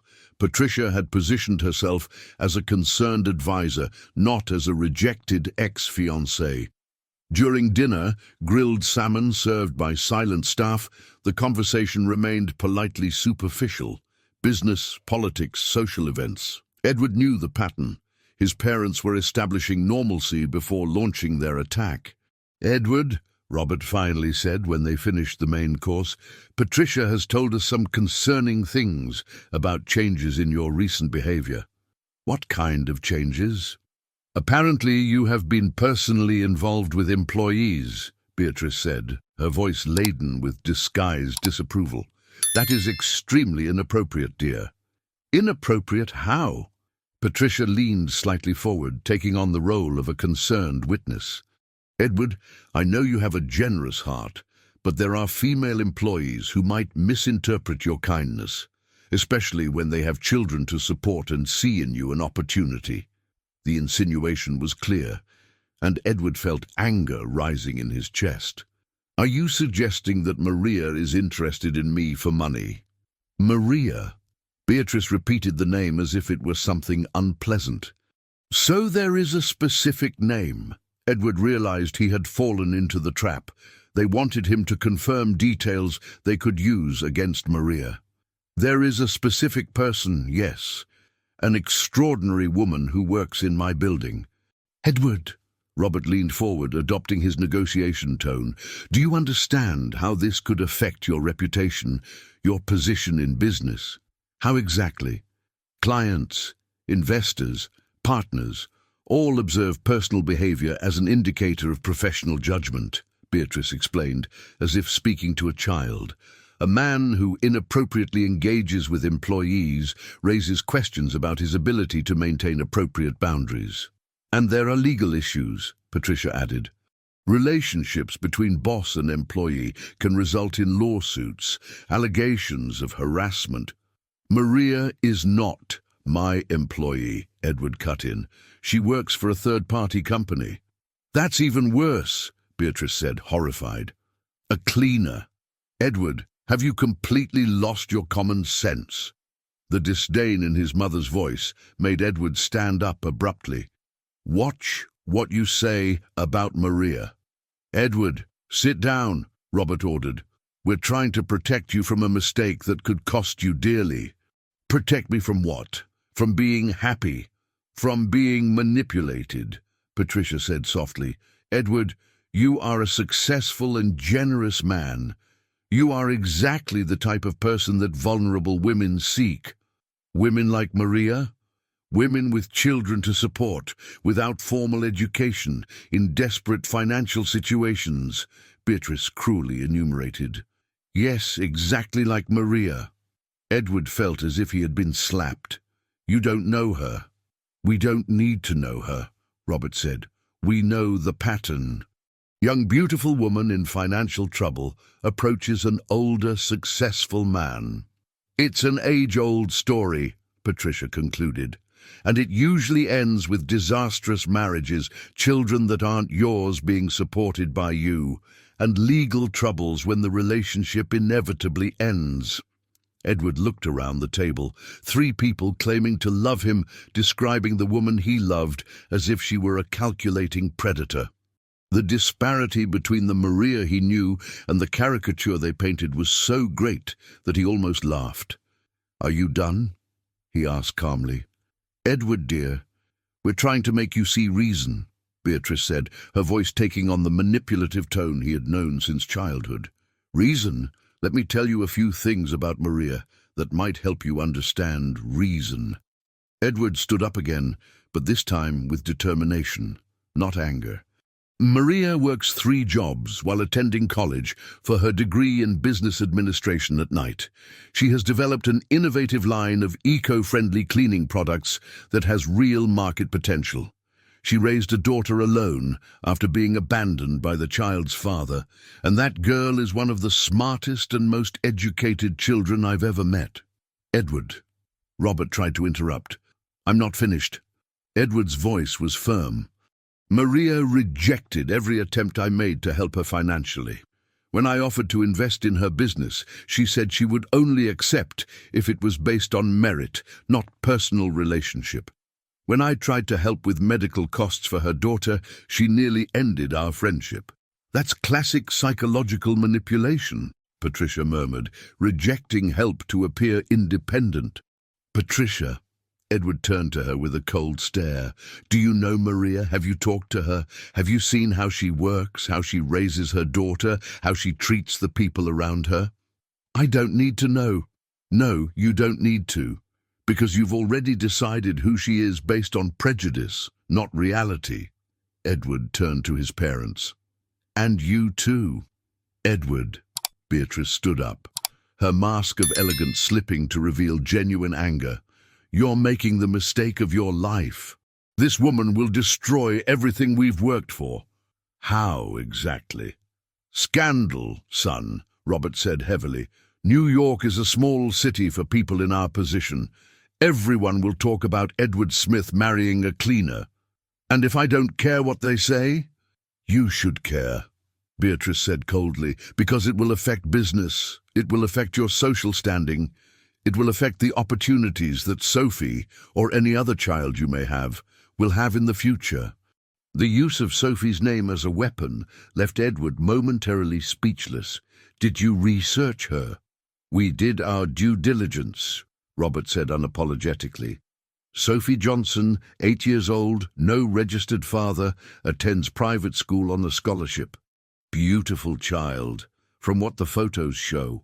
The invasion of privacy and the casual way they discussed an innocent child was the last straw for Edward. Enough! His voice was low, but filled with controlled fury. You hired investigators to look into an 8-year-old child? Edward, be rational, Patricia tried to intervene. If you're going to get involved with a woman who has children, it's natural to want to know.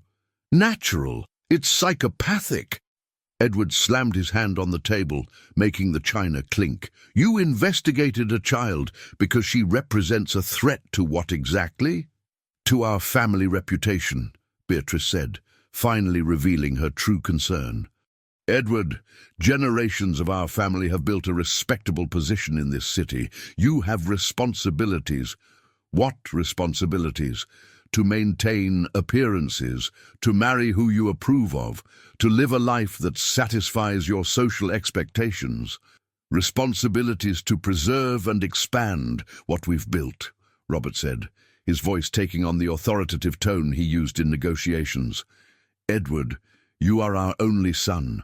When we die, all of this will be yours.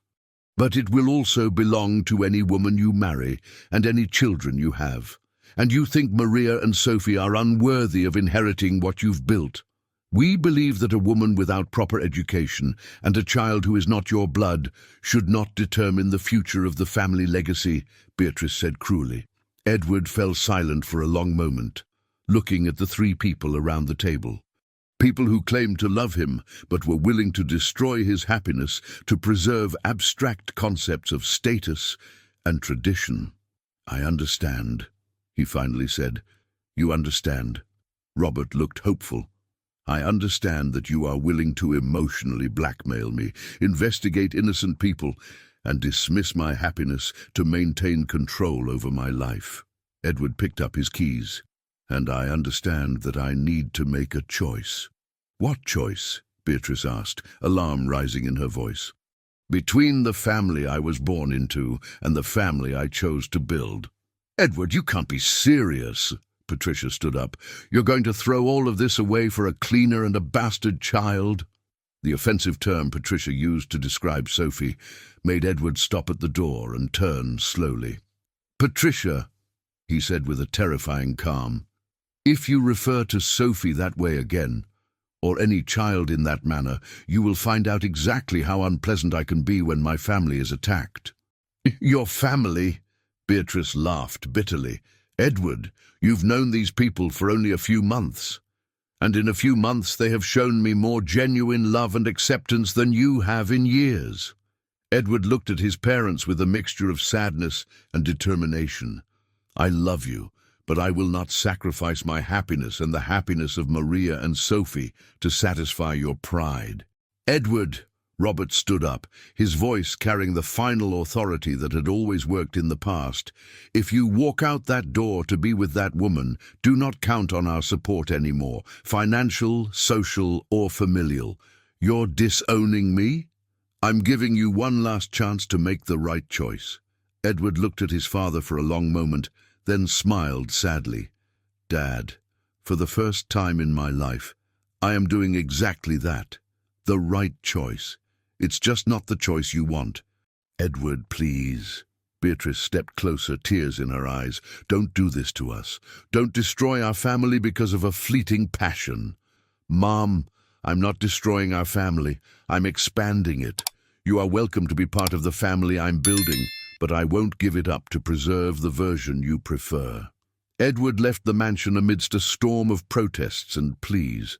He drove through the wet streets of New York with a mix of relief and pain that left him emotionally exhausted.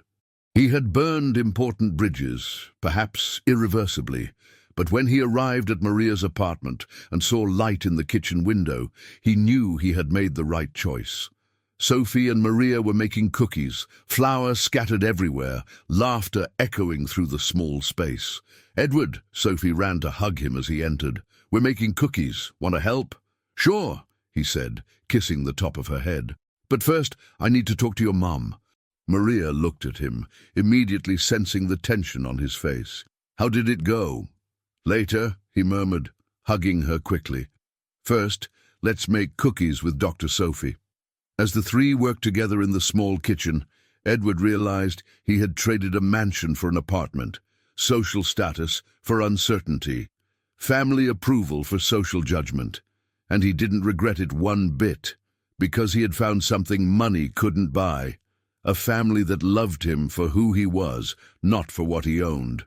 The following week after the family confrontation brought practical changes that Edward hadn't anticipated. On Monday morning, his assistant, Charles, appeared in his office with a worried expression. Mr. Edward, I received some strange calls this morning. 3 clients asked about changes in the family structure of the company, and the bank called wanting to confirm information about your personal situation. Edward felt a chill run down his spine. His parents had acted on their threat more quickly and comprehensively than he had expected. What kind of confirmation did the bank want? Something about family guarantees on corporate loans. I didn't quite understand, but it sounded important. Edward spent the day uncovering the extent of the power his family wielded over his professional life. Robert Smith had not only co-signed several important contracts, he had deliberately structured the business so that family approval was necessary for major decisions. How did I never notice this? Edward murmured, reviewing contracts with his lawyer, Dr. Michael Roberts. Because you never questioned it before, Dr. Michael replied frankly. Your father is a brilliant strategist. He built a web of dependency that makes it costly for you to rebel.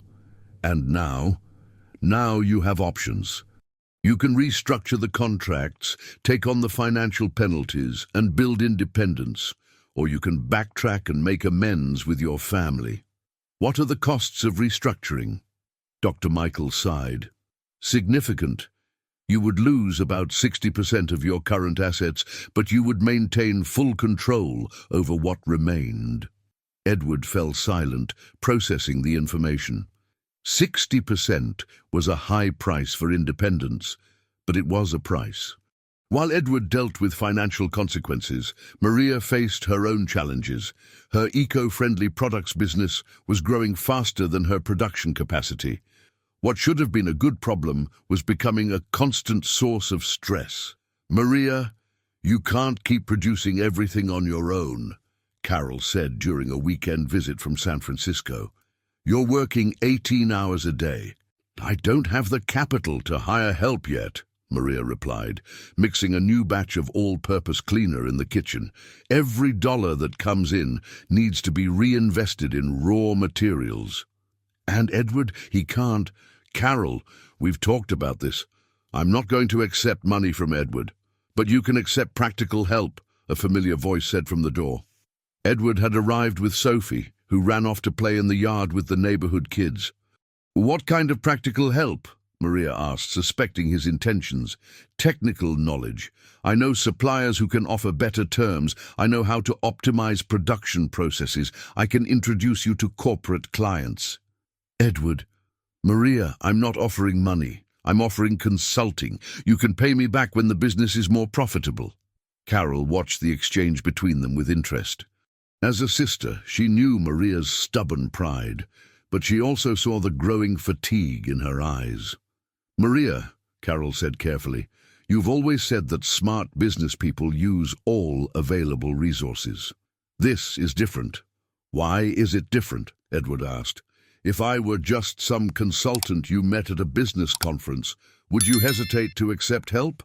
You're not just any consultant.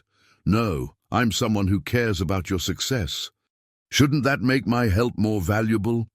Maria looked at the kitchen, filled with semi-finished products, at the notes scattered about orders she could barely fulfill, at Carol, who clearly agreed with Edward. What kind of optimization are you suggesting? Edward smiled, recognizing the opening. To start, you're buying ingredients in quantities that are too small. I can connect you with a supplier who offers significant discounts for larger purchases. Second, you're relying entirely on word-of-mouth marketing. We can create a simple yet effective digital marketing plan. And third, Maria knew there was a third point. Third, you need adequate production space. A residential kitchen isn't sustainable for the volume you're reaching. I know that, but renting commercial space is expensive. Not necessarily. There are small business incubators, shared spaces, government programs. You just need to know where to look. Carol stood up and grabbed her bag. I'm going to pick up Sophie and take her for a walk in the park. You two sort out this business issue. After Carol left, Maria sat at the kitchen table, looking at Edward with a vulnerable expression she rarely showed. Edward, I'm scared. Of what? Of becoming dependent on you. Of starting to accept help and then not being able to say no anymore. Of losing my independence little by little. Edward sat down next to her. Maria chose her words carefully. Maria, do you want me to be completely honest about something? Always. You are already independent, not financially yet, but in all the aspects that really matter. You make your own decisions, uphold your own values, fight for your own goals. Accepting strategic help doesn't change that. How can you be sure? Because I see you work. You question every suggestion I make, evaluate each idea based on merit, reject anything that doesn't make sense for your goals. That's not dependence, it's smart collaboration. Maria fell silent, processing his words. What if our personal relationship complicates the professional collaboration? Then we'll separate the two. Maria, I can be your romantic partner and respect you as an independent businesswoman. They are not mutually exclusive. It may not be for you, but what if others don't see it that way? Edward hesitated, knowing this was a legitimate concern. Maria, there will always be people who will reduce your success to your relationship with me, but there will also be people who will recognize your talent. The question is, will you let others' judgments determine your business choices? Maria smiled for the first time in the conversation. You're using my own philosophy against me. I'm using your wisdom to remind you of who you are. That night, after Carol returned to San Francisco and Sophie went to bed, Maria and Edward sat on the couch, planning the next steps for her company. It was the first time they worked together as equal partners, and Edward discovered that Maria was even more impressive as a businesswoman than he had realized. Your expansion plan is solid, he said, reviewing her notes, but you're underestimating the corporate market. Companies are willing to pay a premium for sustainable products that actually work. How do I access that market? I don't have corporate connections. I do.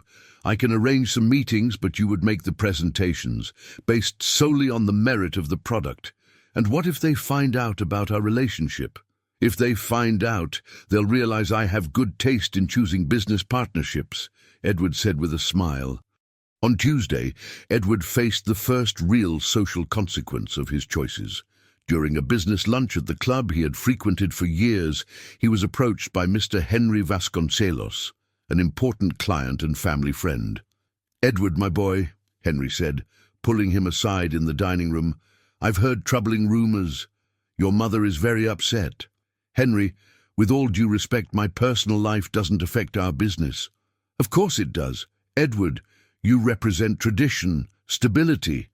If you start making impulsive decisions, it reflects on the trust we place in you." Edward felt the familiar social pressure that had shaped so many of his decisions in the past. But this time, instead of yielding, he felt strengthened by his conviction. "Henry, my personal decisions are based on solid values. If that concerns you as a client, I will respect your decision to seek other partners."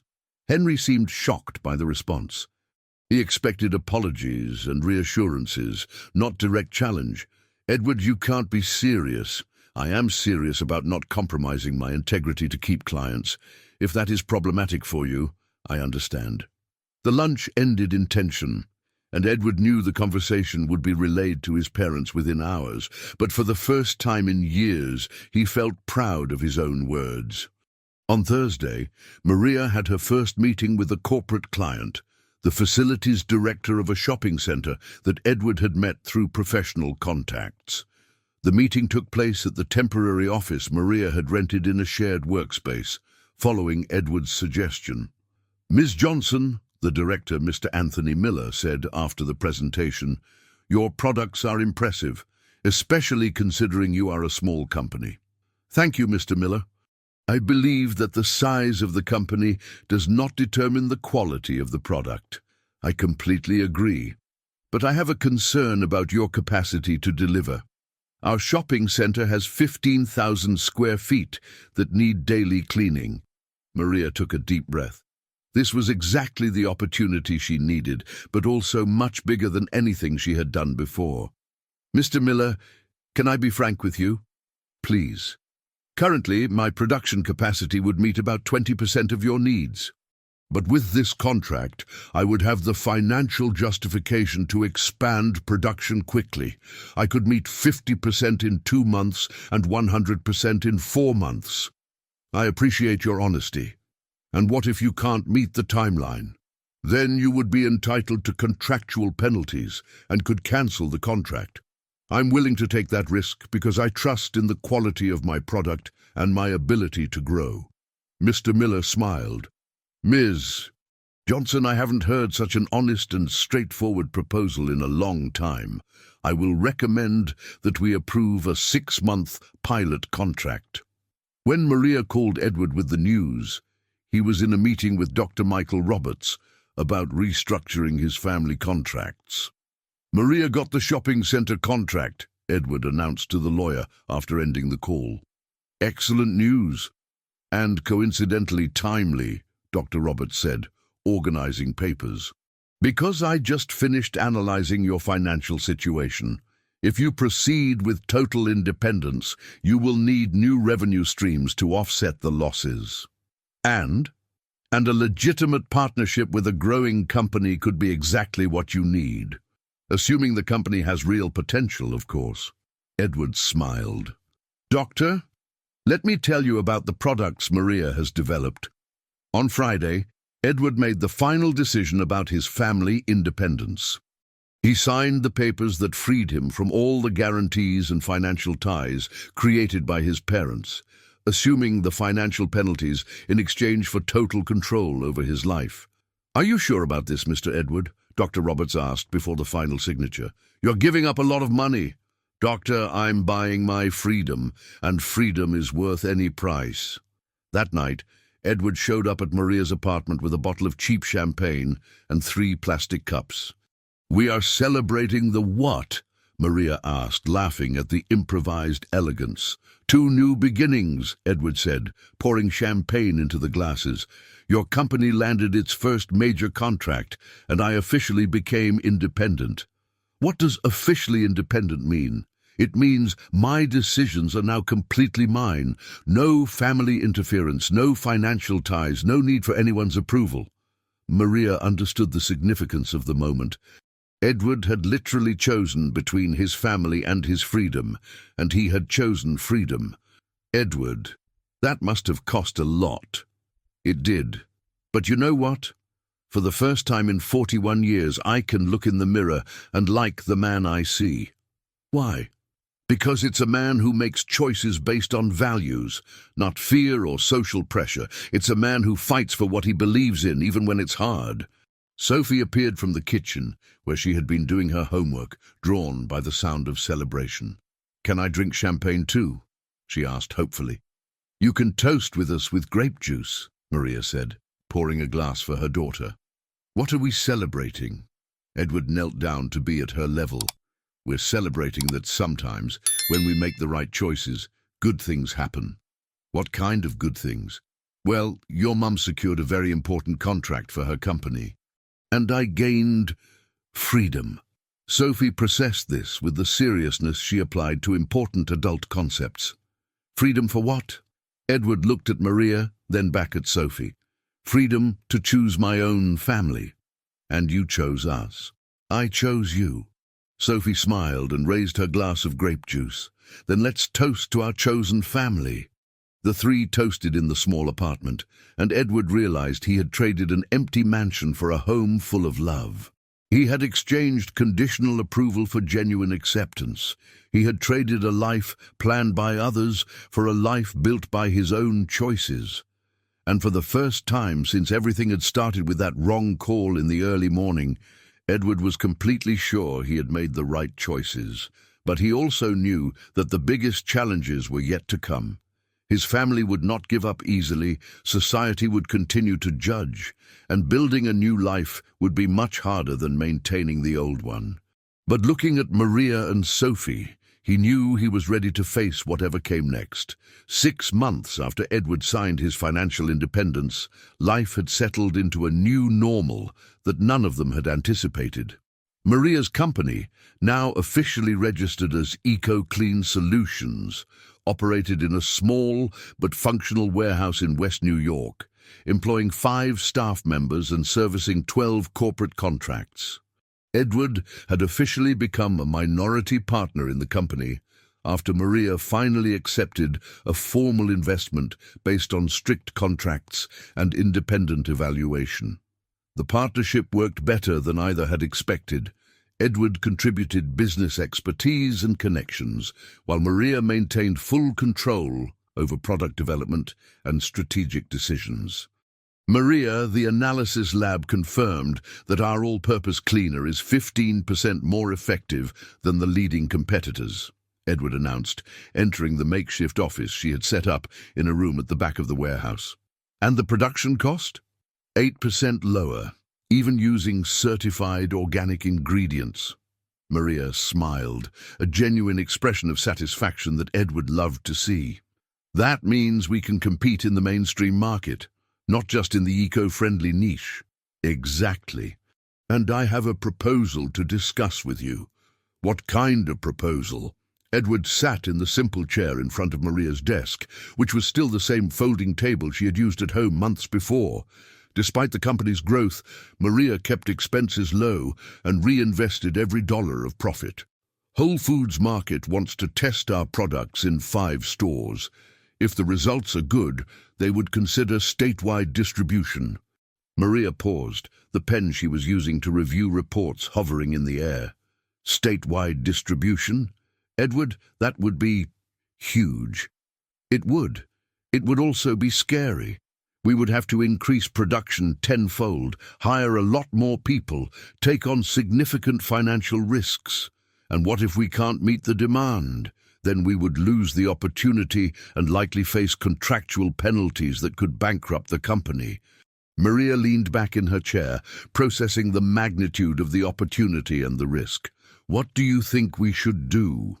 The simple question masked an important evolution in their relationship. Maria was consulting Edward as a business partner, trusting his judgment without compromising her own decision-making authority. I think we should do a detailed projection of the risks and costs, create a contingency plan, and then decide if we're ready to take this leap. And personally, do you think we can do it? Edward looked around the small office, seeing the plants Maria had brought from home, the photos of Sophie on the desk, the hand-drawn sales graphs on the wall. It was a space built with passion and determination, not with money.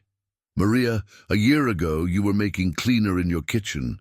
Today you have an operation that services some of the largest companies in New York. If anyone can make this work, it's you. Us, Maria corrected. If anyone can make this work, it's us. The correction made Edward smile. In recent months, they had learned to work together in a way that respected both Maria's independence and his contribution. It was a true partnership, not a rescue or a dependency. There's one more thing we need to discuss, Edward said, his voice becoming more serious. What? Sophie turns 9 next week. I wanted to know if you would allow me to organize a party for her.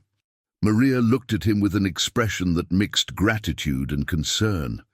Edward, you already do so much for her. Maria, I don't do it out of obligation. I do it because I love her as if she were my daughter. The words hung in the air between them. It was the first time he verbalized his feelings for Sophie so directly.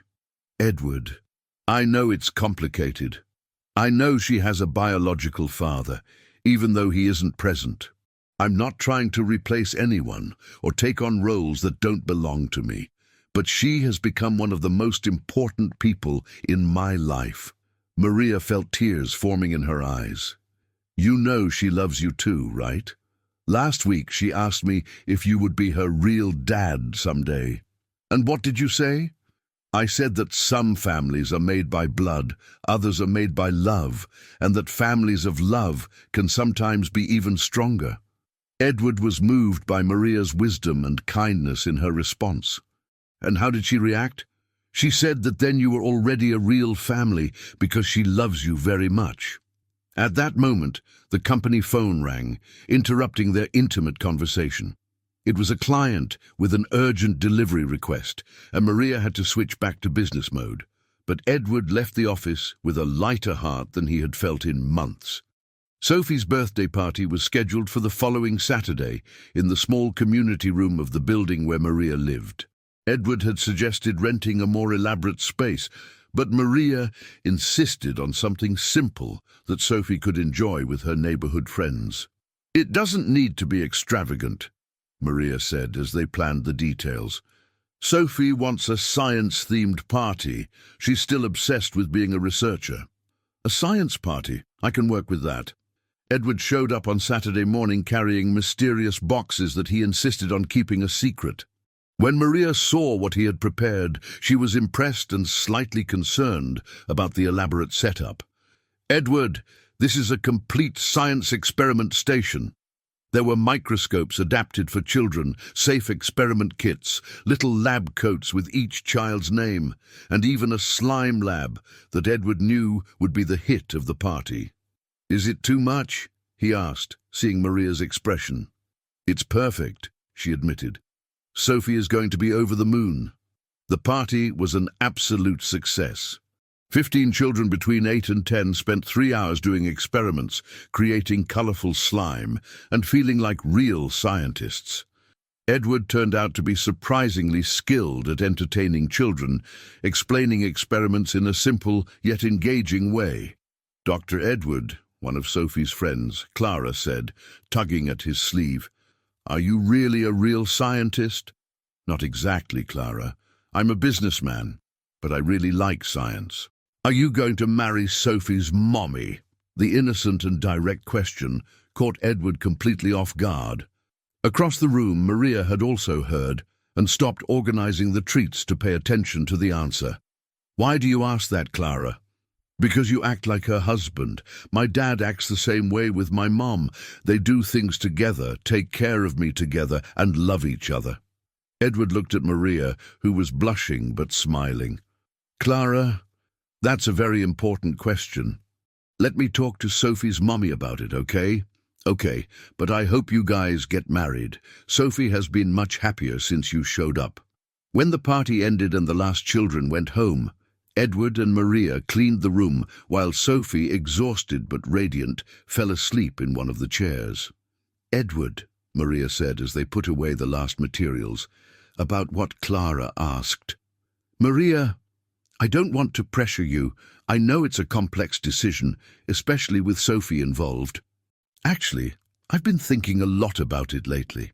Edward stopped putting away the microscopes and looked at her. You have? Edward, in the last few months, you have become an integral part of our lives, not just as a boyfriend or business partner, but as family. Sophie sees you as a father figure. I trust you completely and I love you, in a way I didn't know was possible. Edward felt as if the air had been sucked out of the room. Maria, I'm not done yet. Her voice was steady but emotional. I love you not because you rescued us or helped us financially. I love you because you are kind to waiters and doormen, because you genuinely care about my dreams, because you treat Sophie as if she is precious, because you have given up privileges to live according to your values. Edward moved closer to her, his eyes shining with emotion. Maria, I love you too. I love your strength, your determination, the way you see the best in people, how you raised an amazing daughter on your own, how you build a business based on values, not just profit. Edward, yes? Will you marry me? The unexpected question made Edward laugh, a laugh of pure joy and surprise. Maria Johnson, are you asking me to marry you? I am, because I learned that when you find the right person, you shouldn't wait for the perfect circumstances. Edward took her hands in his. Maria, I accept, but with one condition. What? Let me make the official proposal to you, too. Edward knelt right there, in the community room filled with remnants of the science party, holding Maria's hands. Maria Johnson, will you marry me? Do you want to build a life together, raise Sophie together, expand our family if we want to, face all the challenges that come our way? Yes, Maria said, tears streaming down her face. Yes, I want all of that. Sophie chose exactly that moment to wake up from her nap. What's happening? She asked, rubbing her eyes. Little one, Edward said, still kneeling. How would you feel if I officially became part of the family? Sophie processed the question for a moment, then her face lit up completely. Are you going to be my real dad? If you want me to. I want! Sophie shouted, jumping from her chair to hug them. Can I tell everyone that now I have a complete family? Edward and Maria embraced with Sophie between them, forming a circle of love and acceptance that had begun with a bond. Edward had received a wrong number call that evolved into something more beautiful and solid than any of them had ever dreamed. The following Tuesday, Edward received an unexpected call. It was his mother, Beatrice, for the first time since the confrontational dinner months earlier. Edward, her voice was softer than he remembered. Can we talk? Of course, Mom. About what? About many things, mainly about the fact that you were right and we were wrong. Edward almost dropped the phone. Mom? Edward, your father and I have had a lot of time to think and to observe. We know about your business, about Maria's success, about how Sophie is developing, and we realized that you weren't being impulsive or foolish. You were being brave. You were choosing love over convenience and building something real over something artificial. Edward was silent, processing the words he never thought he would hear. Edward? Are you still there? I am, Mom. Just surprised. We want to meet them, Maria and Sophie, properly, with respect, if you allow. Mom, Yes, of course. But you need to understand that they are my priority now. If there is any disrespect, there won't be. Edward, your father and I made mistakes. We let pride and prejudice cloud what really matters, your happiness. And what changed? Beatrice sighed. We saw how you have flourished in these months. Even losing money, even facing social criticism, you are happier and more fulfilled than I've seen you in years. And that made us question everything we thought we knew about what is best for you. That night, Edward told Maria about the call from his mother. They were at her apartment, Sophie already asleep, planning the details of a simple wedding they wanted to hold in 2 months. How do you feel about meeting my parents? Edward asked.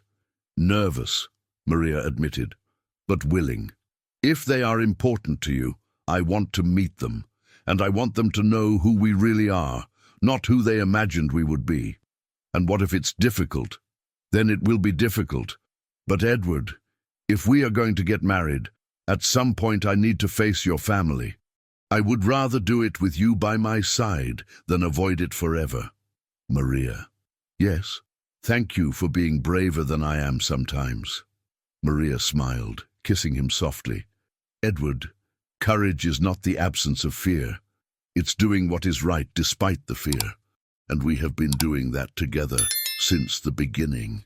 The meeting with Edward's parents was set for the following Sunday at a neutral restaurant that Maria chose, a place elegant enough not to embarrass them, but not intimidating enough to make her uncomfortable.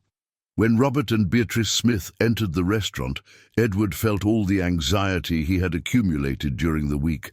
But when he saw Maria rise with dignity and extend her hand to greet them, he knew everything would be fine. Mr. and Mrs. Smith, Maria said with a firm but respectful voice. It's a pleasure to finally meet you. Edward talks a lot about you. Beatrice studied Maria for a moment, her confident but not arrogant posture, her simple yet elegant dress, the way she looked directly into their eyes while speaking. Mrs. Johnson, Beatrice finally said, the pleasure is ours, and we apologize for taking so long for this meeting. The lunch began tense, but gradually evolved into a genuine conversation. Maria spoke about her business without boasting, but with justified pride. Sophie, whom Edward had insisted on including, charmed the potential grandparents with her intelligence and education. Sophie, Robert said after the girl explained a scientific experiment she had learned at school, do you want to be a scientist when you grow up? I want to be a businesswoman like Mom, but using science to make products that help people and the environment, Sophie replied, with the seriousness of an executive. Robert and Beatrice exchanged glances, clearly impressed with the child's articulation and ambition. And Edward? Beatrice asked carefully. How does he fit into your plans? Sophie looked at Edward with a radiant smile. Edward is going to be my daddy. He teaches me about business and helps me with science experiments and makes Mum very happy. And you? Are you happy with Edward being your daddy? Very happy. Now I have a complete family, and Edward promises he will never leave. The simplicity and sincerity of Sophie's response deeply touched Robert and Beatrice. They saw not just a happy child, but a genuinely loving family. When lunch ended, Beatrice asked to speak with Maria alone for a few minutes. Maria, she said when they stepped away from the men and Sophie, I owe you an apology. I made judgments based on prejudice, not on facts. Mrs. Johnson, I understand your concerns. Edward is your only son, and you want to protect him. Yes, but now I see that you also protect him. And more than that, you make him happy in a way I've never seen before. He makes me happy too. And he is a wonderful father to Sophie. That's what I see, and that's why I want to make an offer. What kind of offer? When you two get married, I would like to help with the celebration, not to show off or impress society, but to properly celebrate the union of two people who love each other. Maria was surprised by the generosity of the offer. Mrs. Johnson, that's very kind, but... Maria, please, let me do this. As a way to apologize for the terrible things I thought and said, and as a way to officially welcome you to the family. Maria looked at Edward, who was playing with Sophie while talking to Robert. She saw a family forming, bridges being built. prejudices being overcome by love. "Thank you," she finally said. "We would love your help." When they left the restaurant, Robert pulled Edward aside. "Son," he said, "you chose well. Maria is an exceptional woman, and Sophie is a wonderful child." "Thank you, Dad." "Edward, I also owe you an apology. I let fear and prejudice blind me to what was obvious, that you had found people who make you better. Dad, I'm not done yet. I want you to know that you have our full support. Financial, emotional, social, anything you need." Edward hugged his father, feeling as if a huge weight had been lifted from his shoulders.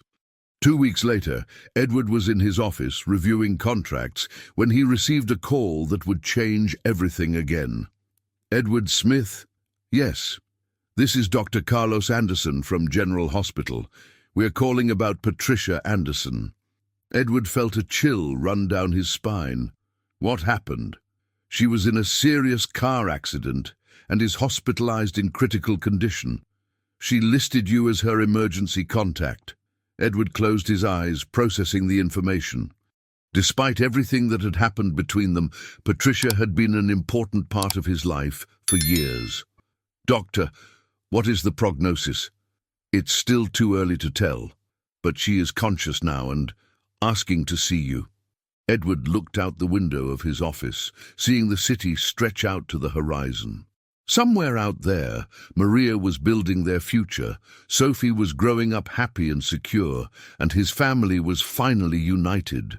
And somewhere too was Patricia, alone and hurt, needing the compassion of someone she had tried to destroy.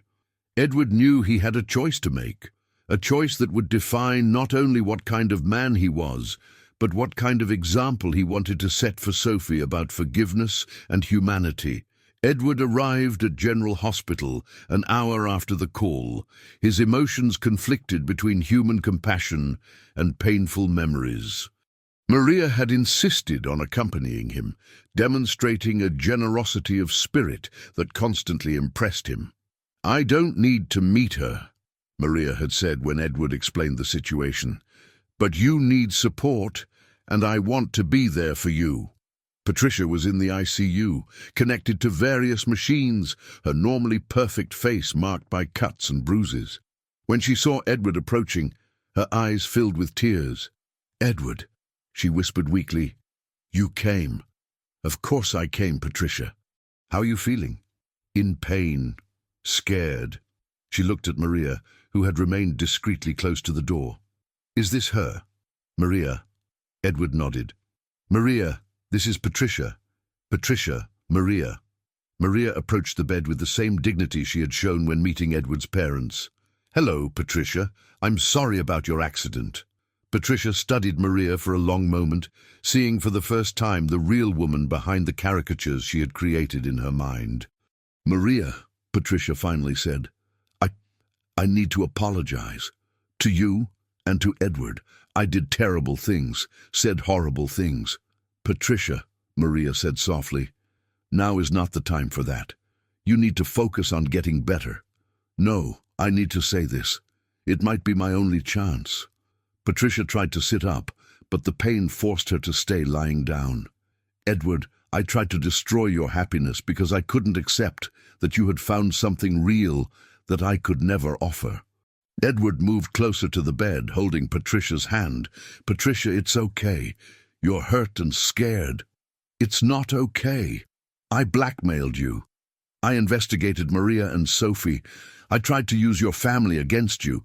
I did it because I knew you never really loved me. We were convenient for each other, but there was never what you have." Maria watched Patricia's confession with growing understanding. She saw not a malicious woman, but a lost woman who had confused possession with love. "Patricia," Maria said, pulling a chair closer to the bed, "can I ask you a question?" "Sure. What do you really want in life? Not to impress others or meet expectations, but what do you, Patricia, really want?" The simple question caught Patricia off guard. She fell silent for a long moment, as if accessing a part of herself she had ignored for years. I don't know," she finally admitted.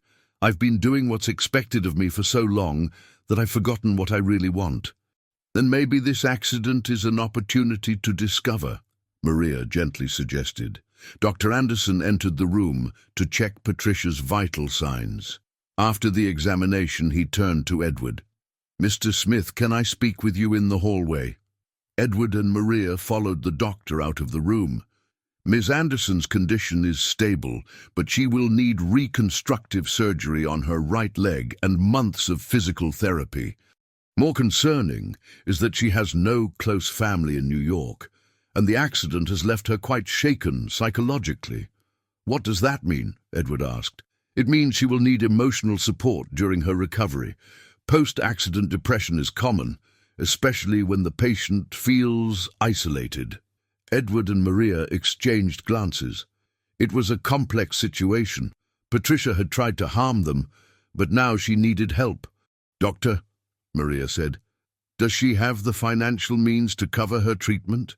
"Yes, she has excellent health insurance. The issue is emotional and social support." "I understand. Thank you, Doctor." When they returned to the room, Patricia was looking out the window with a lost expression. "Patricia," Edward said, "the doctor said you will need surgery and physical therapy." "I know, and I know I have no one to help me during my recovery." Her voice was filled with a loneliness Edward had never noticed before. "My parents are in Europe. My friends are, well, you know how our friends are, superficial." Maria made a decision that surprised even herself. "Patricia, if you want, I can visit you during your recovery. Not because we are friends, but because no one should go through this alone." Patricia looked at Maria with genuine shock. "You would do that? After everything I've done?" "I would. Because I believe people can change, and because—" Maria hesitated, choosing her words carefully.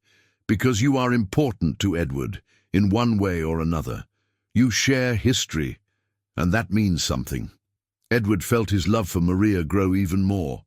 Her ability to forgive and show compassion, even to someone who had tried to hurt them, was remarkable.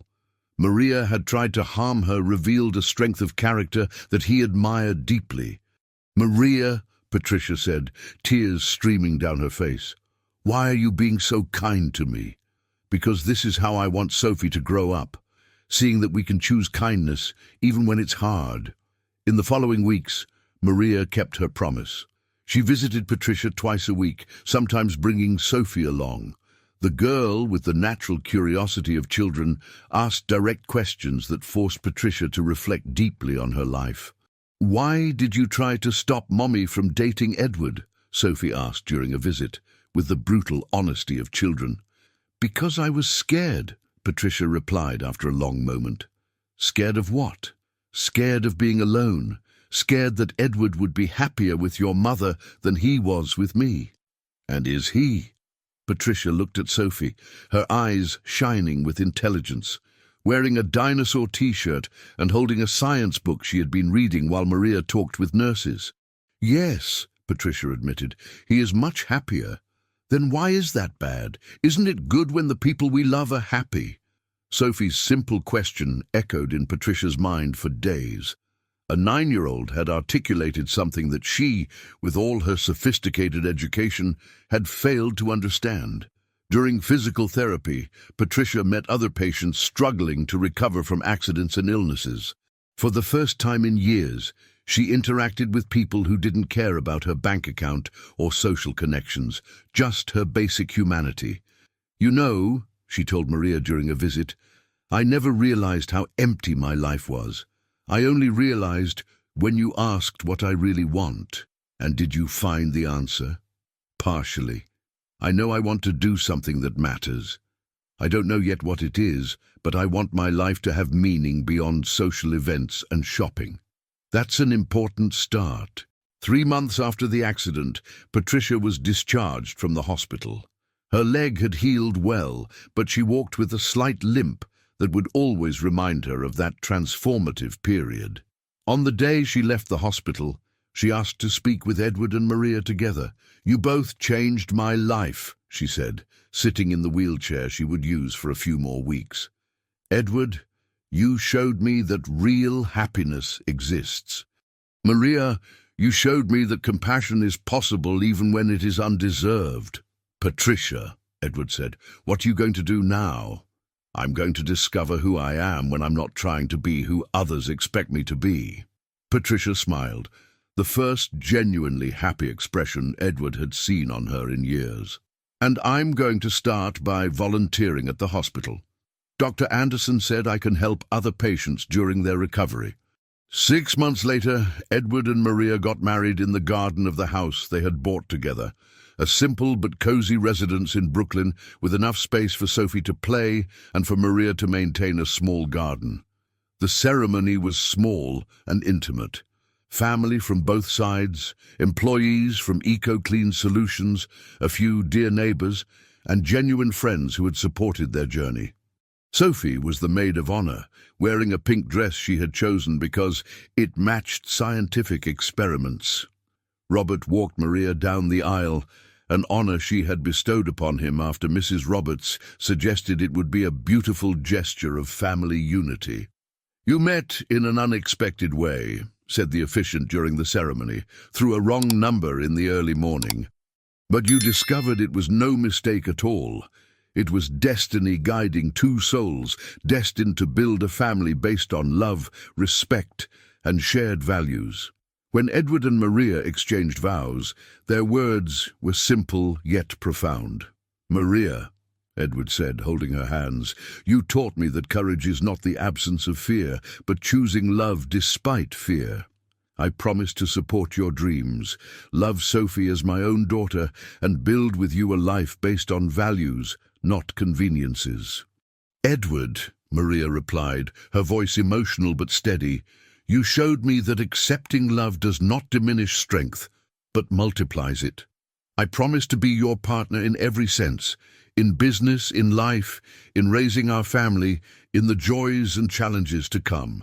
When they were declared husband and wife, Sophie shouted with joy and ran to hug them, creating a picture that Beatrice captured, 3 people embracing, laughing, completely happy. The reception was in their backyard, with food prepared by neighbors, music played by a friend of Maria, and decorations made by Sophie with Mrs. Roberts' help. It was simple, authentic, and perfectly representative of who they were. Mr. and Mrs. Smith-Johnson, Mrs. Thompson said during the toast, using the hyphenated surname they had chosen. You have taught us that true love not only transcends differences, it transforms them into strengths. Patricia appeared at the end of the party, walking without crutches for the first time since the accident. She brought a simple gift, a photo album she had put together, documenting their journey from the first meeting in the hospital. Maria, Edward, she said, thank you for showing me that it's possible to start over, for forgiving me when I didn't deserve forgiveness, and for teaching me that true happiness is something we celebrate, not something we destroy. Patricia, Maria said, hugging her, thank you for allowing your pain to transform into growth. You are a friend now, truly. When the party ended and the guests left, Edward, Maria, and Sophie sat on the swing in the backyard, watching the stars begin to appear in the New York sky. Daddy Edward, Sophie said, snuggled between them, can I ask a question? Of course, little one. Now that you're married, are we going to have more kids? I wanted a little brother or sister. Edward and Maria exchanged glances and smiled. It was a conversation they had had several times in the past few months. Well, Maria said carefully, what would you think if I told you that there's a little brother or sister coming soon? Sophie looked at her with wide eyes. Seriously? You're having a baby? We are, Edward confirmed, laughing at Sophie's excited reaction. In 6 months, you will be a big sister. Sophie let out a joyful scream that probably woke up half the neighborhood, then carefully hugged Maria. I'm going to be the best big sister in the world. I'm going to teach the baby everything about science. I'm sure you will, Maria said, kissing her daughter's head. Later, when Sophie finally fell asleep, exhausted from the day's excitement, Edward and Maria were alone in the backyard, planning for the future. Edward, Maria said, her head resting on his shoulder. Do you regret anything? Regret answering that wrong number call in the middle of the night? About everything. Challenging your family, losing money, facing prejudice. Edward thought for a moment, looking at the house that was truly a home, remembering the daughter who had adopted him as completely as he had adopted her, feeling the new life growing in the womb of the woman he loved. Maria, do you want to know the truth? Always. That wrong number call was the only right thing that happened in my life in 41 years. Everything that came after, meeting you and Sophie, building a real family, learning what true love is, it was worth any price I paid. Even losing so much money? Maria, I lost money, but I gained wealth. I gained a wife who is my true partner, a daughter who teaches me something new every day, a family that loves me for who I am, not for what I have. And now, what should we expect for the future? Edward smiled, gently kissing her forehead. I hope we continue to grow together, that EcoClean Solutions becomes the company we've dreamed of, that we raise our children to be good and brave people, that we face whatever challenges come as a united family. Edward, yes, I love you, not because you saved me or helped me, but because you chose to build a real life with me instead of maintaining a comfortable life alone. I love you too, Maria, forever. 2 years later, Edward was sitting in his office at EcoClean Solutions headquarters, a company that now employed 50 people and distributed products in 3 states across the United States. On his desk was a family photo. Him, Maria, Sophie, now 11 and officially the president of the Junior Scientists Club at school, and Michael, the 2-year-old son who had inherited his sister's scientific curiosity and his mother's determined stubbornness. His phone rang. It was Maria calling from the company's lab. Edward, can you come here? Sophie wants to show you something. Sure, I'm on my way. Edward went down to the lab and found Sophie, wearing her official Junior Science Consultant lab coat, preparing a presentation. Daddy Edward, she said with scientific seriousness, I developed a new soap formula that is 30% more effective than our current version and uses 100% biodegradable ingredients. Really? How did you test it? I used controlled samples, pH measurement, comparative efficacy tests. Sophie listed the procedures with the precision of a professional researcher. And I asked Grandma Johnson to test it at her school. She said she had never seen the desks so clean. Edward looked at Maria, who was watching their daughter's presentation with maternal pride shining in her eyes. Dr. Sophie, Edward said formally, this discovery is revolutionary. We should implement it immediately. Thank you, Daddy, and can I talk about something else? Of course. I want you to officially adopt my name. I want to be Sophie Smith Johnson, just like Michael. Edward felt emotion rise in his chest. Over the years of marriage, Sophie had gradually started calling him Dad instead of Daddy Edward, but they had never discussed formal legal adoption. Sophie, are you sure? It's an important decision. I am sure. You are my real dad, not just in heart, and I want it to be official. Edward knelt down to be at her level, as he had done so many times over the years. Sophie, it would be the greatest honor of my life to officially adopt you. Promise? I promise. Maria watched the exchange between father and daughter with tears of happiness in her eyes.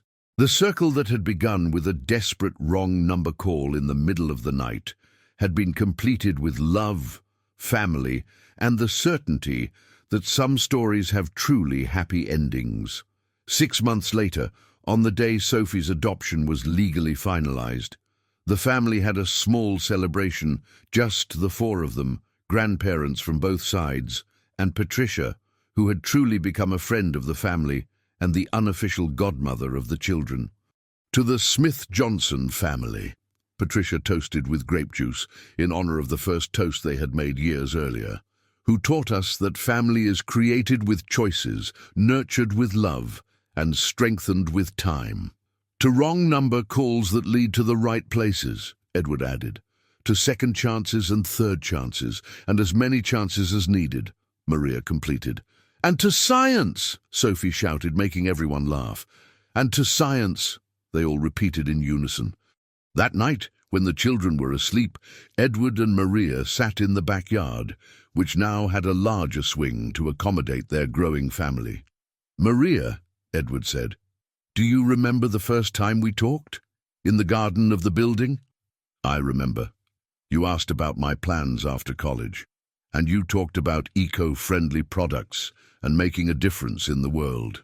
And you believed in me when I barely believed in myself."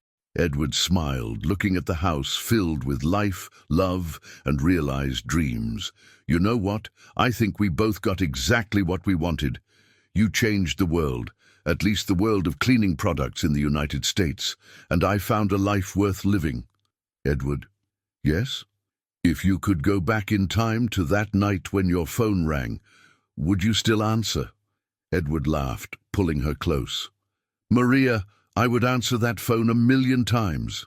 And I would choose you. I would choose Sophie. I would choose this life every single time, even knowing all the difficulties we would face. Especially knowing. Because the challenges have made us stronger. The obstacles have taught us what truly matters. And in the end, we discover that true love not only overcomes obstacles, it transforms them into stepping stones for a better life." Maria kissed him softly, and they both fell silent, gazing at the stars in the New York sky, grateful for a wrong number that had changed their lives forever. And somewhere in the city, other phones rang in the early morning. Other people made brave decisions. Other impossible loves found ways to flourish, because New York, like every great city, was full of stories waiting to begin. But the story of Edward, Maria, Sophie, and Michael had found its perfect ending, not because it was perfect, but because it was real, built with conscious choices, fueled by genuine love, and fortified with the certainty that family is not just about blood, it's about choosing every day to love and be loved in return.